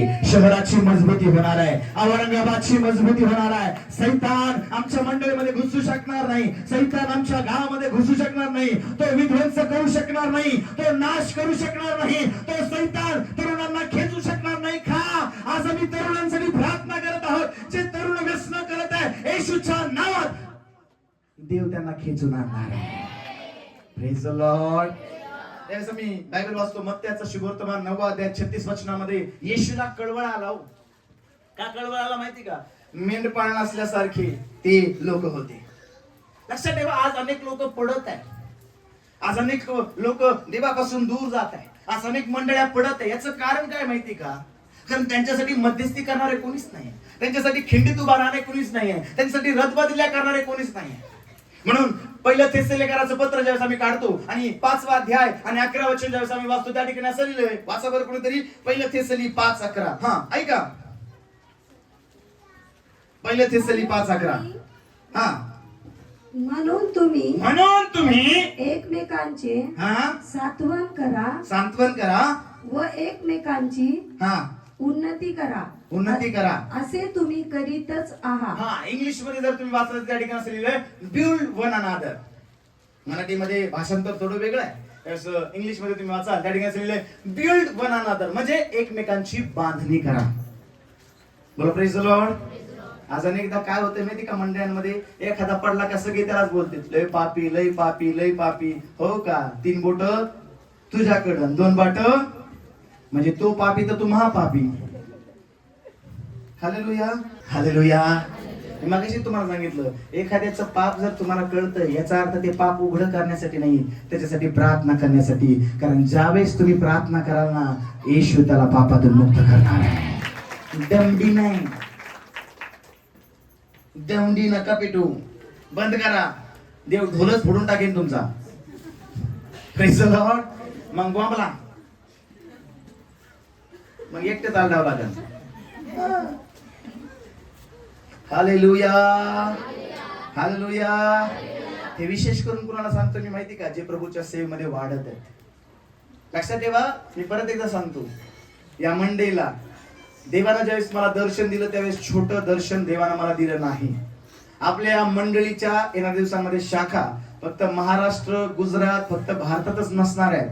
मी टाळी वाजून सांगतो, ज्या देशामध्ये प्रभूचं नाव गेलं नाही त्या देशामध्ये जाण्यासाठी या मंडळीतल्या तरुणांना, तरुणींना, लोकांना देव उभे करणार आहे. कारण आम्ही भूमीसाठी प्रार्थना करणारे लोक आहोत. सुरुवात आहे, आम्ही चिखलात बसत आहोत, नो प्रॉब्लेम. नीट आहे का, आम्ही चिखलात बसत आहोत, नो प्रॉब्लेम. माझा देव इतका महान आहे ना, मी प्रार्थना करत होतो देवा चर्च साठी जागा पाहिजे, देवानं जागा दिली. ही जागा मागितली, ही मी दिली. आता चर्च साठी हक्काची जागा दे म्हटलं, प्रभूने हक्काची जागा दिली. प्रणव साधी सुधी जागा दे बापाने आपल्याला दिली नाही, आणि मी त्या जागेवर स्थिर नाही. मी प्रभूला म्हणतो 3 गुंठेच का 5 एकर पाहिजे. तुम्हाला नको का? नको, मला पाहिजे नको. आणि तुमच्याकडून नाही, देवाकडून. आम्ही देवासाठी काहीच नाही करू शकत बरं. देवच आहे जो आम्हाला त्या कॅपेबल बनवतो की आम्ही देवाला द्यावं. मी रोज एक प्रार्थना करतो, प्रभू माझी लायकी नाहीये, पात्र आहे, पण तू मला त्या योग्य बनवतोस की मी तुझ्या भांडरामध्ये नेऊन टाकेल. तू त्या योग्य मला बनवतोस की मी सेवकांना पाठवू शकेल.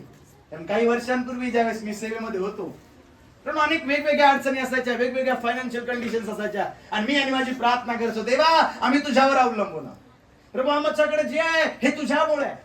रूमचं भाडं भरायचंय, चर्चचं भाडं भरायचंय, गाडीचा हप्ता भरायचा आहे, हे करायचंय प्रभू, व्हिजिटिंग करायची, गाडी नाहीये प्रभू, पाय फिरायचंय, रिक्षाला पैसा नाहीये प्रभू, लोक नाहीये. त्यावेळेस मला अनेकदा सैतान म्हणायचा कोणीतरी तुला मदत केली पाहिजे, पण मला त्यावेळेस देव कायम सांगायचा, तुला मदत घेणारा नाही, मदत पाठवणारा बी बनवणार आहे. आणि प्रभूनं केलं, प्रभूनं केलं. कारण आम्हाला त्या योग्यतेचा बनवणारा फक्त देवच आहे का नाही? म्हणून आम्ही गीत पण गातो, मैं मिट्टी हूँ तू है कुम्हार, मुझको बना मुझको रचा. काही मातीची भांडी खाली पण असतात, काही शोकेश मध्ये पण असतात, काही राजमहालामध्ये पण असतात, काही अजून चांगल्या ठिकाणी पण असतात. उत्तमातल्या उत्तम ठिकाणी ठेवलेलं भांड मी आहे. तुम्ही नाही का? म्हणा ना मग. त्याला आता खाली तो माठच आहे, आम्ही माठच रानझानच. कशासाठी? काना गावातल्या लग्नात खोटे माठ कशासाठी होते माहिती तुम्हाला? मूशीच्या शुद्धीकरणाच्या नियमाप्रमाणे किती दगडी रांझण? किती? 6. किती होते?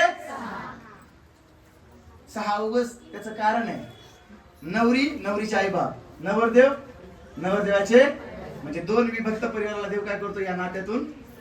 6. अजून त्याचं खूप रहस्य नंतर मी तुम्हाला सांगेन माठाबद्दल बोलू. मला एक सांगा, तो माठ बनायचंय का? कुणी या. पण काही माठ असे असतात, काही भांडी अशी असतात का त्यांना पाहायला लोक येतात. म्युझियम मध्ये काही भांडी ठेवली जातात, त्यांना काच, मग सिक्युरिटी, मग लेझर, का चोरून नेऊ नये. मग आम्ही म्हणतो किती भारी, आणि लोक येतात, ओ थांबा ना मला फोटो काढू द्या. मग रांझण बनायचंय का मौल्यवान वस्तू बनायचंय? कुणाच्या हातात आहे? कुणाच्या हातात आहे? आणि लक्षात ठेवा, ज्याच्यावर जास्त लोकांची नजर पडते ना त्याला स्वतःला तेवढं शुद्ध पवित्र राहावं लागतं, तेवढी चकाकी ठेवायला. नाही देवा मला राहायचं तिथं, पण मी रांझणाचा स्वभावच सोडणार नाही. मळकट इकडून सारा बघा तुम्ही. रांझण किती लोकांनी पाहिलेत? निमे मातीत, निमे शेवाळ आलंय, वर्षातून 2दा आंघोळ होती त्याची. ती बी सणावाराला वाटलं लय गाळ झालाय बाबा म्हणतो. पण जे म्युझियम मध्ये ठेवलं ना त्याला रोज 2 टाइम 3 टाइम काय केलं जातो? मग चांगला कपडा, वल्ला कपडा, सुका कपडा, फलाना कपडा, फलाना लिक्विड 4 वेळेस. म्हणजे त्याची काळजी कशी घ्यावी लागते? जास्त. आम्हाला ते बनायचंय बरं का, पण आमचा राजकारणाचा स्वभावच आम्ही सोडणार. आम्हाला शेवाळ बी पाहिजे, आम्हाला माती पण पाहिजे, आणि देवा मला म्युझियम मध्ये ठेव. कस काय रे बाबा? याचा अर्थ काय माहिती का? त्या मौल्यवान वस्तूला 4-5 वेळेस घासलं जातं, पुसलं जातं, त्याला वेगवेगळ्या गोष्टी मारल्या. कारण काय माहिती का? आम्हाला पण दानिलाप्रमाणे दिवसातून 3दा तरी प्रार्थना करायला सुरुवात करावं लागणार.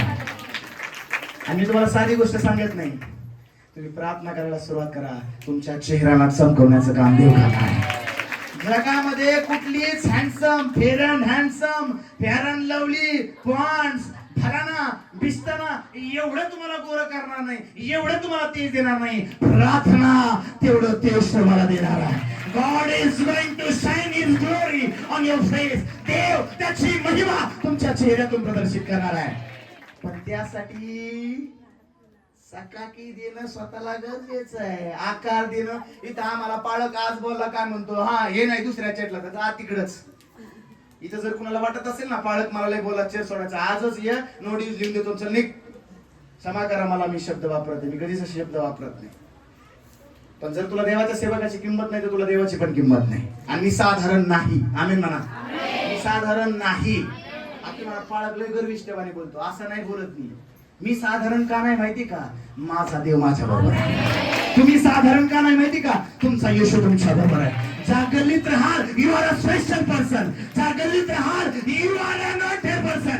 ज्या गावात राहाल तुम्ही एक उत्तम व्यक्ती आहात. का? माझा देव उत्तम आहे. लक्षात ठेवा, जर शौल राजाला शमूएलाची गरज होती, जर दाविदाला शमूएलाची गरज होती, जर राजाला देवाची सेवकाची गरज असेल ना, माझी पण मंडळीतील प्रत्येक व्यक्तीला गरज असणार. साधा नाही मी आज हे हक्काने बोलतो बरं. Praise the Lord. तुमच्या गल्लीच्या लोकांना पण ठणकावून सांगा, तुम्हाला आज माझी गरज नाही का? No problem. एवढ्या दिवसात गरजेचं पात्र मीच बांधणार, माझ्याशिवाय काहीच नाही होणार. का बरं? आम्ही भारी आहेत म्हणून नाही ना. पास्टर लय प्रार्थना करते तो. पास्टर नंदुरबारला जा, मध्य प्रदेशला जा, इकडे जा, पुण्याला जा, मुंबईला जा, लय पाळक आमचा प्रार्थना करतो. अरे नाही बाबा, देव महान आहे म्हणून आमची काय ऐकलो. 2 घंटे प्रार्थना केली म्हणजे आम्ही काय सरदूत झालो का? 2 घंटे बायबल वाचलं म्हणजे आम्ही नाही ना. मी मागच्या मला एक जण पेटला, मी लोकांमध्ये जाणार नाही. म्हटलं खरं बाबा? नाही, 1 महिना मी उपवास प्रार्थनेत होतो, मी पवित्र झालो. माझा येशू पवित्र असताना पापी लोकांसाठी त्यांना आपला प्राण दिला. आमची लायकी नव्हती हो, आम्ही धुळे आहोत, मिट्टी आहोत. मी कोणीच नाही, तुम्ही कोणीच नाही, पण आम्हाला पाचारण करणारा, आम्हाला निवडणारा तो महान आहे आणि त्याची लेकीर होण्याचा अधिकार त्यानं आम्हाला दिलाय. कारण मी रोज माझ्या शरीराला म्हणतो, तुझी लायकी नव्हती, तुझी पात्रता नव्हती, तुला तेवढं ज्ञान नव्हतं, तुला तेवढी बुद्धी नव्हती, पण तुझ्याकडे काही नसताना त्यानं तुला निवडलं. आपला विश्वासूपणा तुझ्यावर दाखवला. तो विश्वासू देव किती महान आहे. स्वतःच्या मनाला म्हणा, माझा देव महान आहे. Hallelujah, hallelujah, praise the Lord. किती लोकांना समजत आहे? लक्षात ठेवा, नेहम्यानं प्रार्थना केली तड बांधण्यासाठी. लक्षात ठेवा, आम्ही एकमेकांना बांधण्यासाठी प्रार्थना केली पाहिजे, एकमेकांच्या तारणासाठी प्रार्थना केली पाहिजे. कधी कधी एका मंडळीमध्ये मी गेलो होतो आणि लीडर्स मीटिंग त्या ठिकाणी झाली. आणि लीडर्स मीटिंग झाल्यानंतर अनेक लीडरचे वेगवेगळे प्रश्न पाळका विरोधात होते, काहींचे स्वतःच्या विरोधात होते. आणि मला माहित नाही, पण देवाच्या आत्म्याने काही संदेश मला दिले. मी रात्रीचे ते लिहून ठेवले आणि सकाळी गेलो आणि मला ते 2-3 तास तो संदेश दिला. संदेश संपल्यानंतर सगळी मंडळी आली, सगळे रडत होते, प्रार्थना करत होते. आणि मग त्यांनी मला सांगितलं, पाळक साहेब आज खरंच देव आमच्याशी बोलला. म्हटलं का हो? म्हणजे पाळक साहेब आतापर्यंत फक्त आम्ही याची निंदा त्याची निंदा केली, पण आम्ही ही प्रार्थना कधीच केली नाही, प्रभू आमच्या पाळकाला आशीर्वाद दे, प्रभू आमच्या क्वायर लीडरला आशीर्वाद दे, प्रभू आमच्या मुद्रा सिस्टरला, सावंत सिस्टरला, दोंदे सिस्टरला, आमके अजून सीमा सिस्टरला किंवा ब्रदरला, संदेशला, ब्रदर प्रतीकला, ब्रदर पवन. हा फक्त पाहुण्याने हे केलं, प्रत्याने ते केलं, सीमा सिस्टर अशा, मुद्रा सिस्टर अशा, दोंदे सिस्टर अशा, पाळकाची बायको अशी. आम्ही हेच म्हटलो, पण पाळक साहेब आजपासून आम्ही म्हणणार नाही. म्हटलं काय करणार? आजपासून आम्ही प्रार्थना करणार, प्रभू सेवा करत असताना, तुझी आराधना करत असताना, बंधू प्रतीकला, सिस्टर दोंदेला तुझ्या अभिषेकाने भर, तो अभिषेक मंडळी उतरला जाऊ दे, अनेकांचं धारण कर. आणि एकमेकांसाठी प्रार्थना करा. देवानं असंच नाही ठेवलं तुम्हाला, देवानं असंच ठेवलं नाही तुम्हाला. आमेन म्हणा. असं संदेश देत नाही मी, खूप रहस्य याच्यामध्ये. Praise the Lord. किती लोक माझ्यासाठी रोज प्रार्थना करतात बरं, मनापासून? देव पाहत आहे. God is saying you. खरं रोज करा, मला खूप गरज आहे. मंडळीतल्या लीडरसाठी प्रार्थना करा, जे सेवेचं ओझं घेऊन चालत त्या भावांसाठी, त्या बहिणींसाठी प्रार्थना करा. लक्षात ठेवा, तुम्ही आणि मी परिपूर्ण नाही तो. नीट आहे का? आमच्या प्रत्येकामध्ये कुठं ना कुठं चूक आहे का नाही? तुम्ही बोलायला खूप चांगले असाल, मी बोलायला खूप चांगला नसेल, माझ्यामध्ये चुका असतील, पण आम्हा सर्वांना एकत्र करणारा तो येशू परिपूर्ण आहे. त्याच्या परिपूर्णतेकडे पहा, त्याच्या परिपूर्णतेकडे पहा, ते तुम्हाला परिपूर्णतेकडे घेऊन जाईल. माझ्यात लाख चुका असतील, चुकांकडे नका पाहू. मला त्या चुकांमधून बाहेर देवाने कसं काढावं म्हणून प्रार्थना करा. तुम्हाला दिसतं एखाद्या ब्रदरसाठी, लक्षात ठेवा, मी आज बऱ्याचशा लोकांना पाहतो, ते लोकांना उभं करण्याच्या ऐवजी डिमोटिवेट करतात. एखादा प्रभूमध्ये वाढत असेल त्याला डिमोटिवेट करतात. कधी कधी काही काही नवीन लोक आपलं जुनं जीवन लोकांना सांगतात आणि कुणालाच माहिती नसतं, हे साऱ्या दुनियाला सांगत. मग त्याला चर्च लावायला पण लाज द्यावी वाटतं. मग तो चर्च पासून दूर दूर दूर आणि इतका दूर जातो, त्याला वाटतं बरं आहे आपलं, डबकच बरं आहे आपलं. हे तर जवळ तर करतेच लोक. कारण डबक्यात बघा, तुम्ही एखाद्या दारुड्याला भेटू द्या, किती भांडणं झाले असेल लगेच गायत भेटायचे. जाऊ दे, सोडून दे भांडण, चल मी 90 पासतो तुला. लगे ह्यो 90 त्याला पासतो, तो 90 गिने शिकवे 90 गायब. इथं आम्ही वर्षानुवर्ष खुन्नस देतो. मला पळच्या समोर असं म्हटलं होता का, थांब तुला पाडणार पळच्या समोर. वा रे वा, देवाची लोक. आणि आम्ही कुणाची लोक आहोत? We are the sons and daughters of the living father. आम्ही स्वर्गीय जिवंत देवाचे पुत्र आणि कन्या आहोत. एकमेकांना पाडणारे. तो वरती जाणार नाही, मी वरती जाणार नाही, आपण डबक्यातच भरू.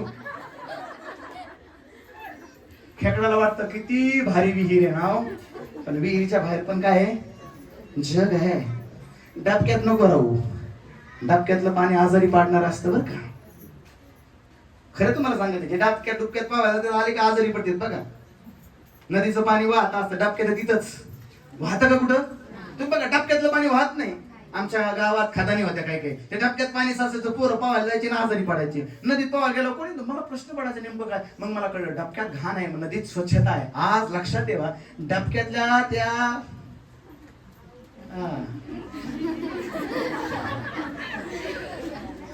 हालेलुया. आज पाळकाला काय झालंय, मी म्हणतोय की मला बोलता येणार, पण असा बोलतोय का आज काय भुगाच आहे आमचं. कारण तुम्ही आणि मी देवाचे निवडलेली लोक आहोत. येशू तुमच्यावर खूप प्रेम करतो. त्याची इच्छा नाही आम्ही धबक्यामध्ये राहावं. त्याची इच्छा आहे या जगामध्ये आमच्या प्रकाशाच्या द्वारे लोकांचं तारण व्हावं. त्याची इच्छा आहे आमच्या साक्षीच्या द्वारे लोक बदलले जावे. आमच्याकडे पाहून लोकांनी देवाचं गौरव पाहावं. मोशेकडे लोकांनी पाहिलं, देवाची महिमा त्यांना पाहायला मिळली. तर लोक तुमच्याकडे पाहणार आहे. देवाची महिमा, देवाची कृपा, देवाचा अनुग्रह ते पाहणार आहे. तुमचं जाणं, तुमचं येणं, तुमचं बोलणं लोकांच्या जीवनामध्ये बदल घडणं असणार आहे. कारण आम्ही साधे नाही, आम्ही जिवंत देवाची लोक आहोत. कोणीतरी आमेन म्हणतोय का? हालेलुया. आज तट बांधण्यासाठी मध्यस्थी करा. एकमेकांना बांधण्यासाठी मध्यस्थी करा.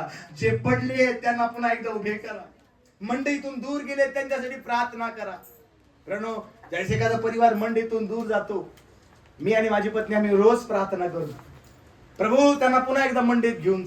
का? कारण ते नाशामध्ये परत एकदा गेले. तुझा अनुभव त्यांनी चाखलाय, पण नाशात गेले. देवा त्यांना ब्रिंग हिअर बॅक, त्यांना परत एकदा घेऊन ये. माझ्या अंतःकरणात कायम तुटत राहत नाही. जरी मी म्हणलो असेल कधी कधी काय काय लोक, कधी कधी माणूस त्या नात्याने आम्ही बोलून जातो, हा बरं देवापासून दूर गेला त्यासोबत. कधी कधी आम्ही मानव या नात्याने बोलून जातो, पण मी जस घरी येतो माझं अंतःकरण तुटतं. प्रभू नको, कारण नरकाग्नी भयंकर आहे. आज प्रभूनं आम्हाला मध्यस्थी करण्यासाठी निवडलंय. आम्हाला खिंडीत उभा राहण्यासाठी निवडलंय. खिंडीत राहणं, उभा राहणं का गरजेचे?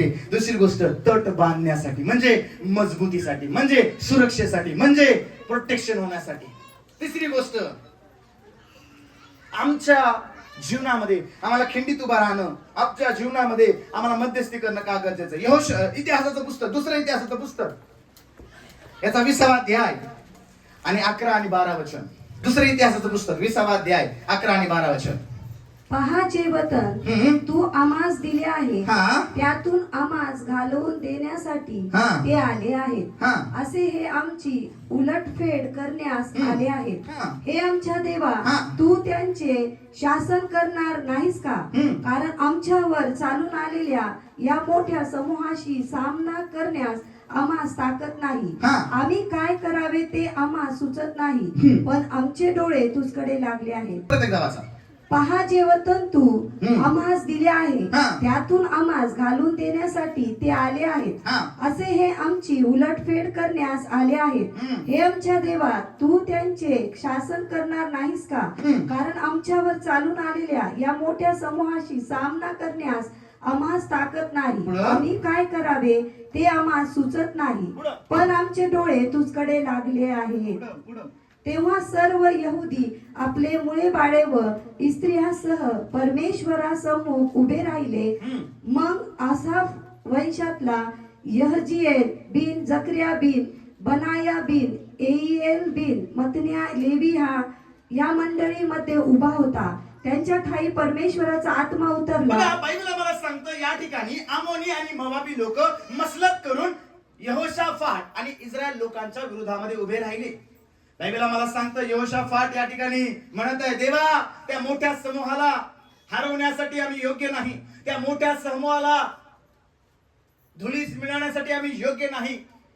आणि बायबल आम्हाला सांगतं यहोशाफाटानं या ठिकाणी आपल्या देशासाठी परमेश्वराकडे मध्यस्थी केली, आपल्या राज्यासाठी परमेश्वराकडे मध्यस्थी केली, आपल्या लोकांसाठी परमेश्वराकडे मध्यस्थी केली. कारण बायबल आम्हाला सांगतं मोवाबी लोक, अम्मोनी लोक हे चाल करून त्याच्यावर आले होते. आणि बायबल आम्हाला सांगतं वचनामध्ये यहोशाफाट आणि इस्रायलामधल्या सर्व लोकांनी परमेश्वराकडे मध्यस्थी केली. आणि एक सर्वात महत्वाची गोष्ट मला तुम्हाला सांगू द्या, ज्यावेळेस आम्ही आमच्या लोकांसाठी, आमच्या देशासाठी, आमच्या गावासाठी ज्यावेळेस आम्ही मध्यस्थी करतो ना, देव आम्हाला त्या गोष्टीतून सोडवतो. आणि बायबल आम्हाला सांगतो देव त्यांना म्हणाला, युद्ध तुमचं नाही, युद्ध देवाचं आहे. आणि जे लोक चाल करून आले होते ना, बायबल आम्हाला सांगतं, वचन आम्हाला सांगतं, यांना युद्ध करायची तर गरज पडली नाही, फक्त लूट आणायला 3-4 दिवस त्यांना लागले, लूट वेचून आणायलाच त्यांना अनेक दिवस लागले. आणि देवानं त्यांच्या देशाचा बचाव केला. लक्षात ठेवा, ज्यावेळेस तुम्ही आणि मी भारतासाठी प्रार्थना करणार आहोत ना, या जगामध्ये सर्वात उत्तमातला उत्तम भारत देव अजून तयार करणार आहे. I love India. देवाला धन्यवाद असो, मला गर्व आहे मी भारतामध्ये जन्म घेतला, भारतासारख्या एका उत्तम देशामध्ये देवानं मला ठेवलं. मग जर ठेवलं तर माझं कर्तव्य आहे. 15 ऑगस्ट जवळ येत आहे. आम्ही फक्त 15 ऑगस्टला आमचं देशप्रेम येतं नाही का, झेंडे लावा, अमुक लावा, ठमुक लावा नाही का. गव्हर्नमेंटनी पण काढले 9 तारीख ते 15 ऑगस्ट तुमच्या घरात, दारात, गाडी सगळीकडे झेंडे लावा नाही का. चांगली गोष्ट आहे, मी म्हणत नाही, उत्तम आहे. कारण देश सन्मान करणं खूप गरजेचं आहे. पण देश सन्मानच करणं त्याच्याबरोबर अजून आम्हाला एक गोष्ट करणं गरजेचं आहे. काय माहिती का, देशासाठी काय करणं गरजेचं आहे, प्रार्थना. कारण आमच्या भारतासाठी ज्यावेळेस आम्ही प्रार्थना सुरू करणार आहोत ना, देव भारताला अजून विकासाकडे, आशीर्वादाकडे आणि देवाच्या अद्भुत कृपेकडे घेऊन जाणार आहे. भारतावर येणारं प्रत्येक संकट देव सोडवणार आहे. भारतावर उठणारा प्रत्येक हात देव मोडकळीस आणणार आहे. भारताकडे वाईट नजर करणारा प्रत्येकाला देव शासन करणार आहे. आमेन म्हणाल का? केली का कधी भारतासाठी प्रार्थना? केली का? किती लोक रोज भारतासाठी प्रार्थना करतात? बळच नका करू. नसल तर आजपासून सुरू करा. आमच्या याच प्रार्थना संपत नाही. माझ्या लेकाला हे दे, मला ते दे, मला गाडी दे, मला घर दे, मला चांगला पगार दे, मला फलाना दे, मला बिस्ताना दे. आमच्याच प्रार्थना संपना भारत देश करून आणला पास करते. आणि होतंय काय माहिती का, आमची पूर्णता व्हायना आणि काहीच नाही. लोक लय सेल्फिश येतो आजकाल, स्वतःच गरज सरवून वैद्य टपकन म्हणून माझं काम झालं ना. एका गावात मी गेलो, त्या आजीबाईंनी मला प्रार्थनेला बोलवलं होतं. त्यांच्या घरची प्रार्थना झाली आणि माझा आवाज काही छोटा नाही. आता ह्यो भोंगा आहे, त्या गल्लीत अख्खा भोंगा पसरला. प्रार्थना पाळक आलाय. आणि मग अनेक लोकांची इच्छा होती प्रार्थना करायची. मग ते आले, त्यांना डायरेक्ट पण येताना त्या आजीबाईला म्हणे, आई म्हणे तुमच्या घरी पास्टर आहेत, आमच्यासाठी पण प्रार्थना करायची होती, काय आम्ही येऊ का? ती मध्ये म्हणे, अय बाई आम्ही एवढे लांबून आणलेत, तुमच्यासाठी का? आमच्यासाठी. माझे कानले बारीक आहेत बरं का, म्हणून लक्षात ठेवा, तुम्ही कुठं काय बोलताय सगळं ह्या कानात येतं.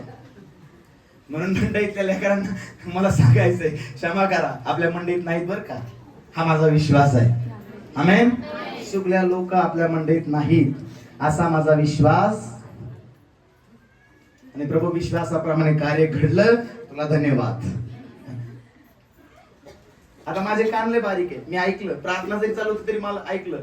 आणि मग मी प्रार्थना संपली, ताईला सांगितलं, आई कोण लोक आले होते? काय नाही म्हणे, असे चालते. म्हटलं त्यांना प्रार्थनेला बोलवा. आणि मग गल्ली सगळे लोक आले, त्या रूम मध्ये बसले. मग मी त्यांना संदेश दिला, प्रार्थना केली. आणि मला असं वाटतं त्या गावामध्ये लांब 1-2-4 किलोमीटर चर्च होतं. ज्यावेळेस मी प्रार्थना केल्या, त्या लोकांना देवानं आरोग्य दिलं. आणि अनेक लोक मंडईमध्ये, त्या गावच्या मंडईमध्ये अनेक नवीन लोक जुडले गेले. Praise the Lord. लक्षात ठेवा, कधी कधी आम्हाला असं वाटतं मला कळलं ना मग काय घेईन. लक्षात ठेवा, तुमच्या अख्ख्या गावाला गरज आहे प्रार्थनेची, तुमच्या देशाला गरज आहे प्रार्थनेची, तुमच्या खानदानाला गरज आहे प्रार्थनेची. प्रार्थना स्वतःपुरती सीमित करू नका. आधी जगासाठी, बायबलमध्ये लिहिले, प्रथमतः त्याचं राज्य आणि नीतिमत्व शोध करा, म्हणजे बाकीच्या गोष्टी तुमच्या पाठीमागे काय येतील.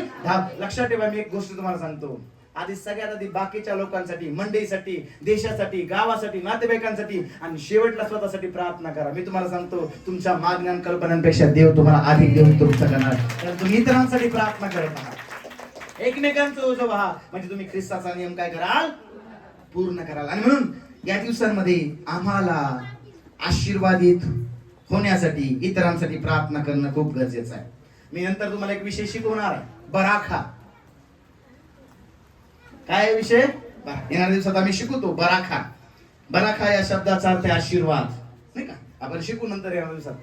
पण आशीर्वाद कधी मिळतो माहिती का? ज्यावेळेस आम्ही आमच्या देशासाठी प्रार्थना करतो. पुढे तुम्ही बायबल मध्ये वाचाल, याच ठिकाणी बराखा, जिथं युद्ध झालं, सगळ्या लुटी आणल्या आणि देवाने त्यांना आशीर्वाद दिला, नाही का? ज्यावेळेस तुम्ही देशासाठी प्रार्थना करायला सुरुवात करणार आहात, देव तुम्हाला आशीर्वादित करायला सुरुवात करत आहे. इर्म्याचं पुस्तक 29 अध्याय 7 वचन. हा ऐका, इर्मया 29:7. हा, तुम्हास पकडून ज्या नगरास मी नेले हा. त्याचे हित चिंतन करा हा. व न्यायासाठी परमेश्वराची प्रार्थना करा. काय लिहिलंय? ज्या नगरात देवानं तुम्हाला नेलंय त्याच्यासाठी काय करा. आता बघा बरं का, या लोकांना तर धरून नेलंय, आम्ही तर भारताचे नागरिक आहे. काय लिहिलंय बायबल मध्ये? ज्या देशामध्ये तुम्हाला काय करून नेलंय, धरून नेलंय, गुलाम करून नेलंय, त्या भूमीसाठी, त्या देशाच्या हितासाठी, त्या नगरासाठी काय करा. काय औरंगाबाद आहे राव, काय रांजणगाव आहे, काय वाळूंज आहे, आणि सोडी नाही बी. काय लोकांच्या गावात गेलं की आमचं गाव इतकं दलिंदर आहे ना पास्टर, इथं लाईट नाही, पान नाही, आम्ही राहतो कशाला, दे सोडून. समजतंय का मी काय सांगतोय? Praise the Lord. इतके हुशार आम्ही लोक आहोत ना, जिस थाली में खाएंगे उसी में शेतकरी. ज्या नगरात राहून खातोय, ज्या एमआयडीसीत कामाला जातोय, काय आमची एमआयडीसी काय भांगा. मी कधीच म्हणत नाही भाऊ, मी रोज म्हणतो ही औरंगाबादची एमआयडीसी, छत्रपती संभाजीनगरची एमआयडीसी, अनेक कुटुंबांना जीवदान देणारी एमआयडीसी आहे. मग तुम्ही पहा, अनेक लोक ज्यावेळेस गाव सोडून येतात त्यावेळेस भाकरीला मावताल असतात, इथे येऊन चांगलं चांगलं खातात, चांगलं राहतात, त्यांच्या कष्टाने, त्यांच्या कामाने, देवाच्या कृपेने. आपण नाही कोणाला खाऊ घालीत, पण इथं गरीबातला गरीब जरी आला तरी तो आपली उपजीविका भागू शकतो, चांगला राहू शकतो, चांगली गाडी घेऊ शकतो, चांगला फिरू शकतो, जर चांगलं काम करणार असेल तर. मग आम्ही असं म्हटलं पाहिजे का आमची एमआयडीसी लय अशी, हा? पण आमचं उलट आहे.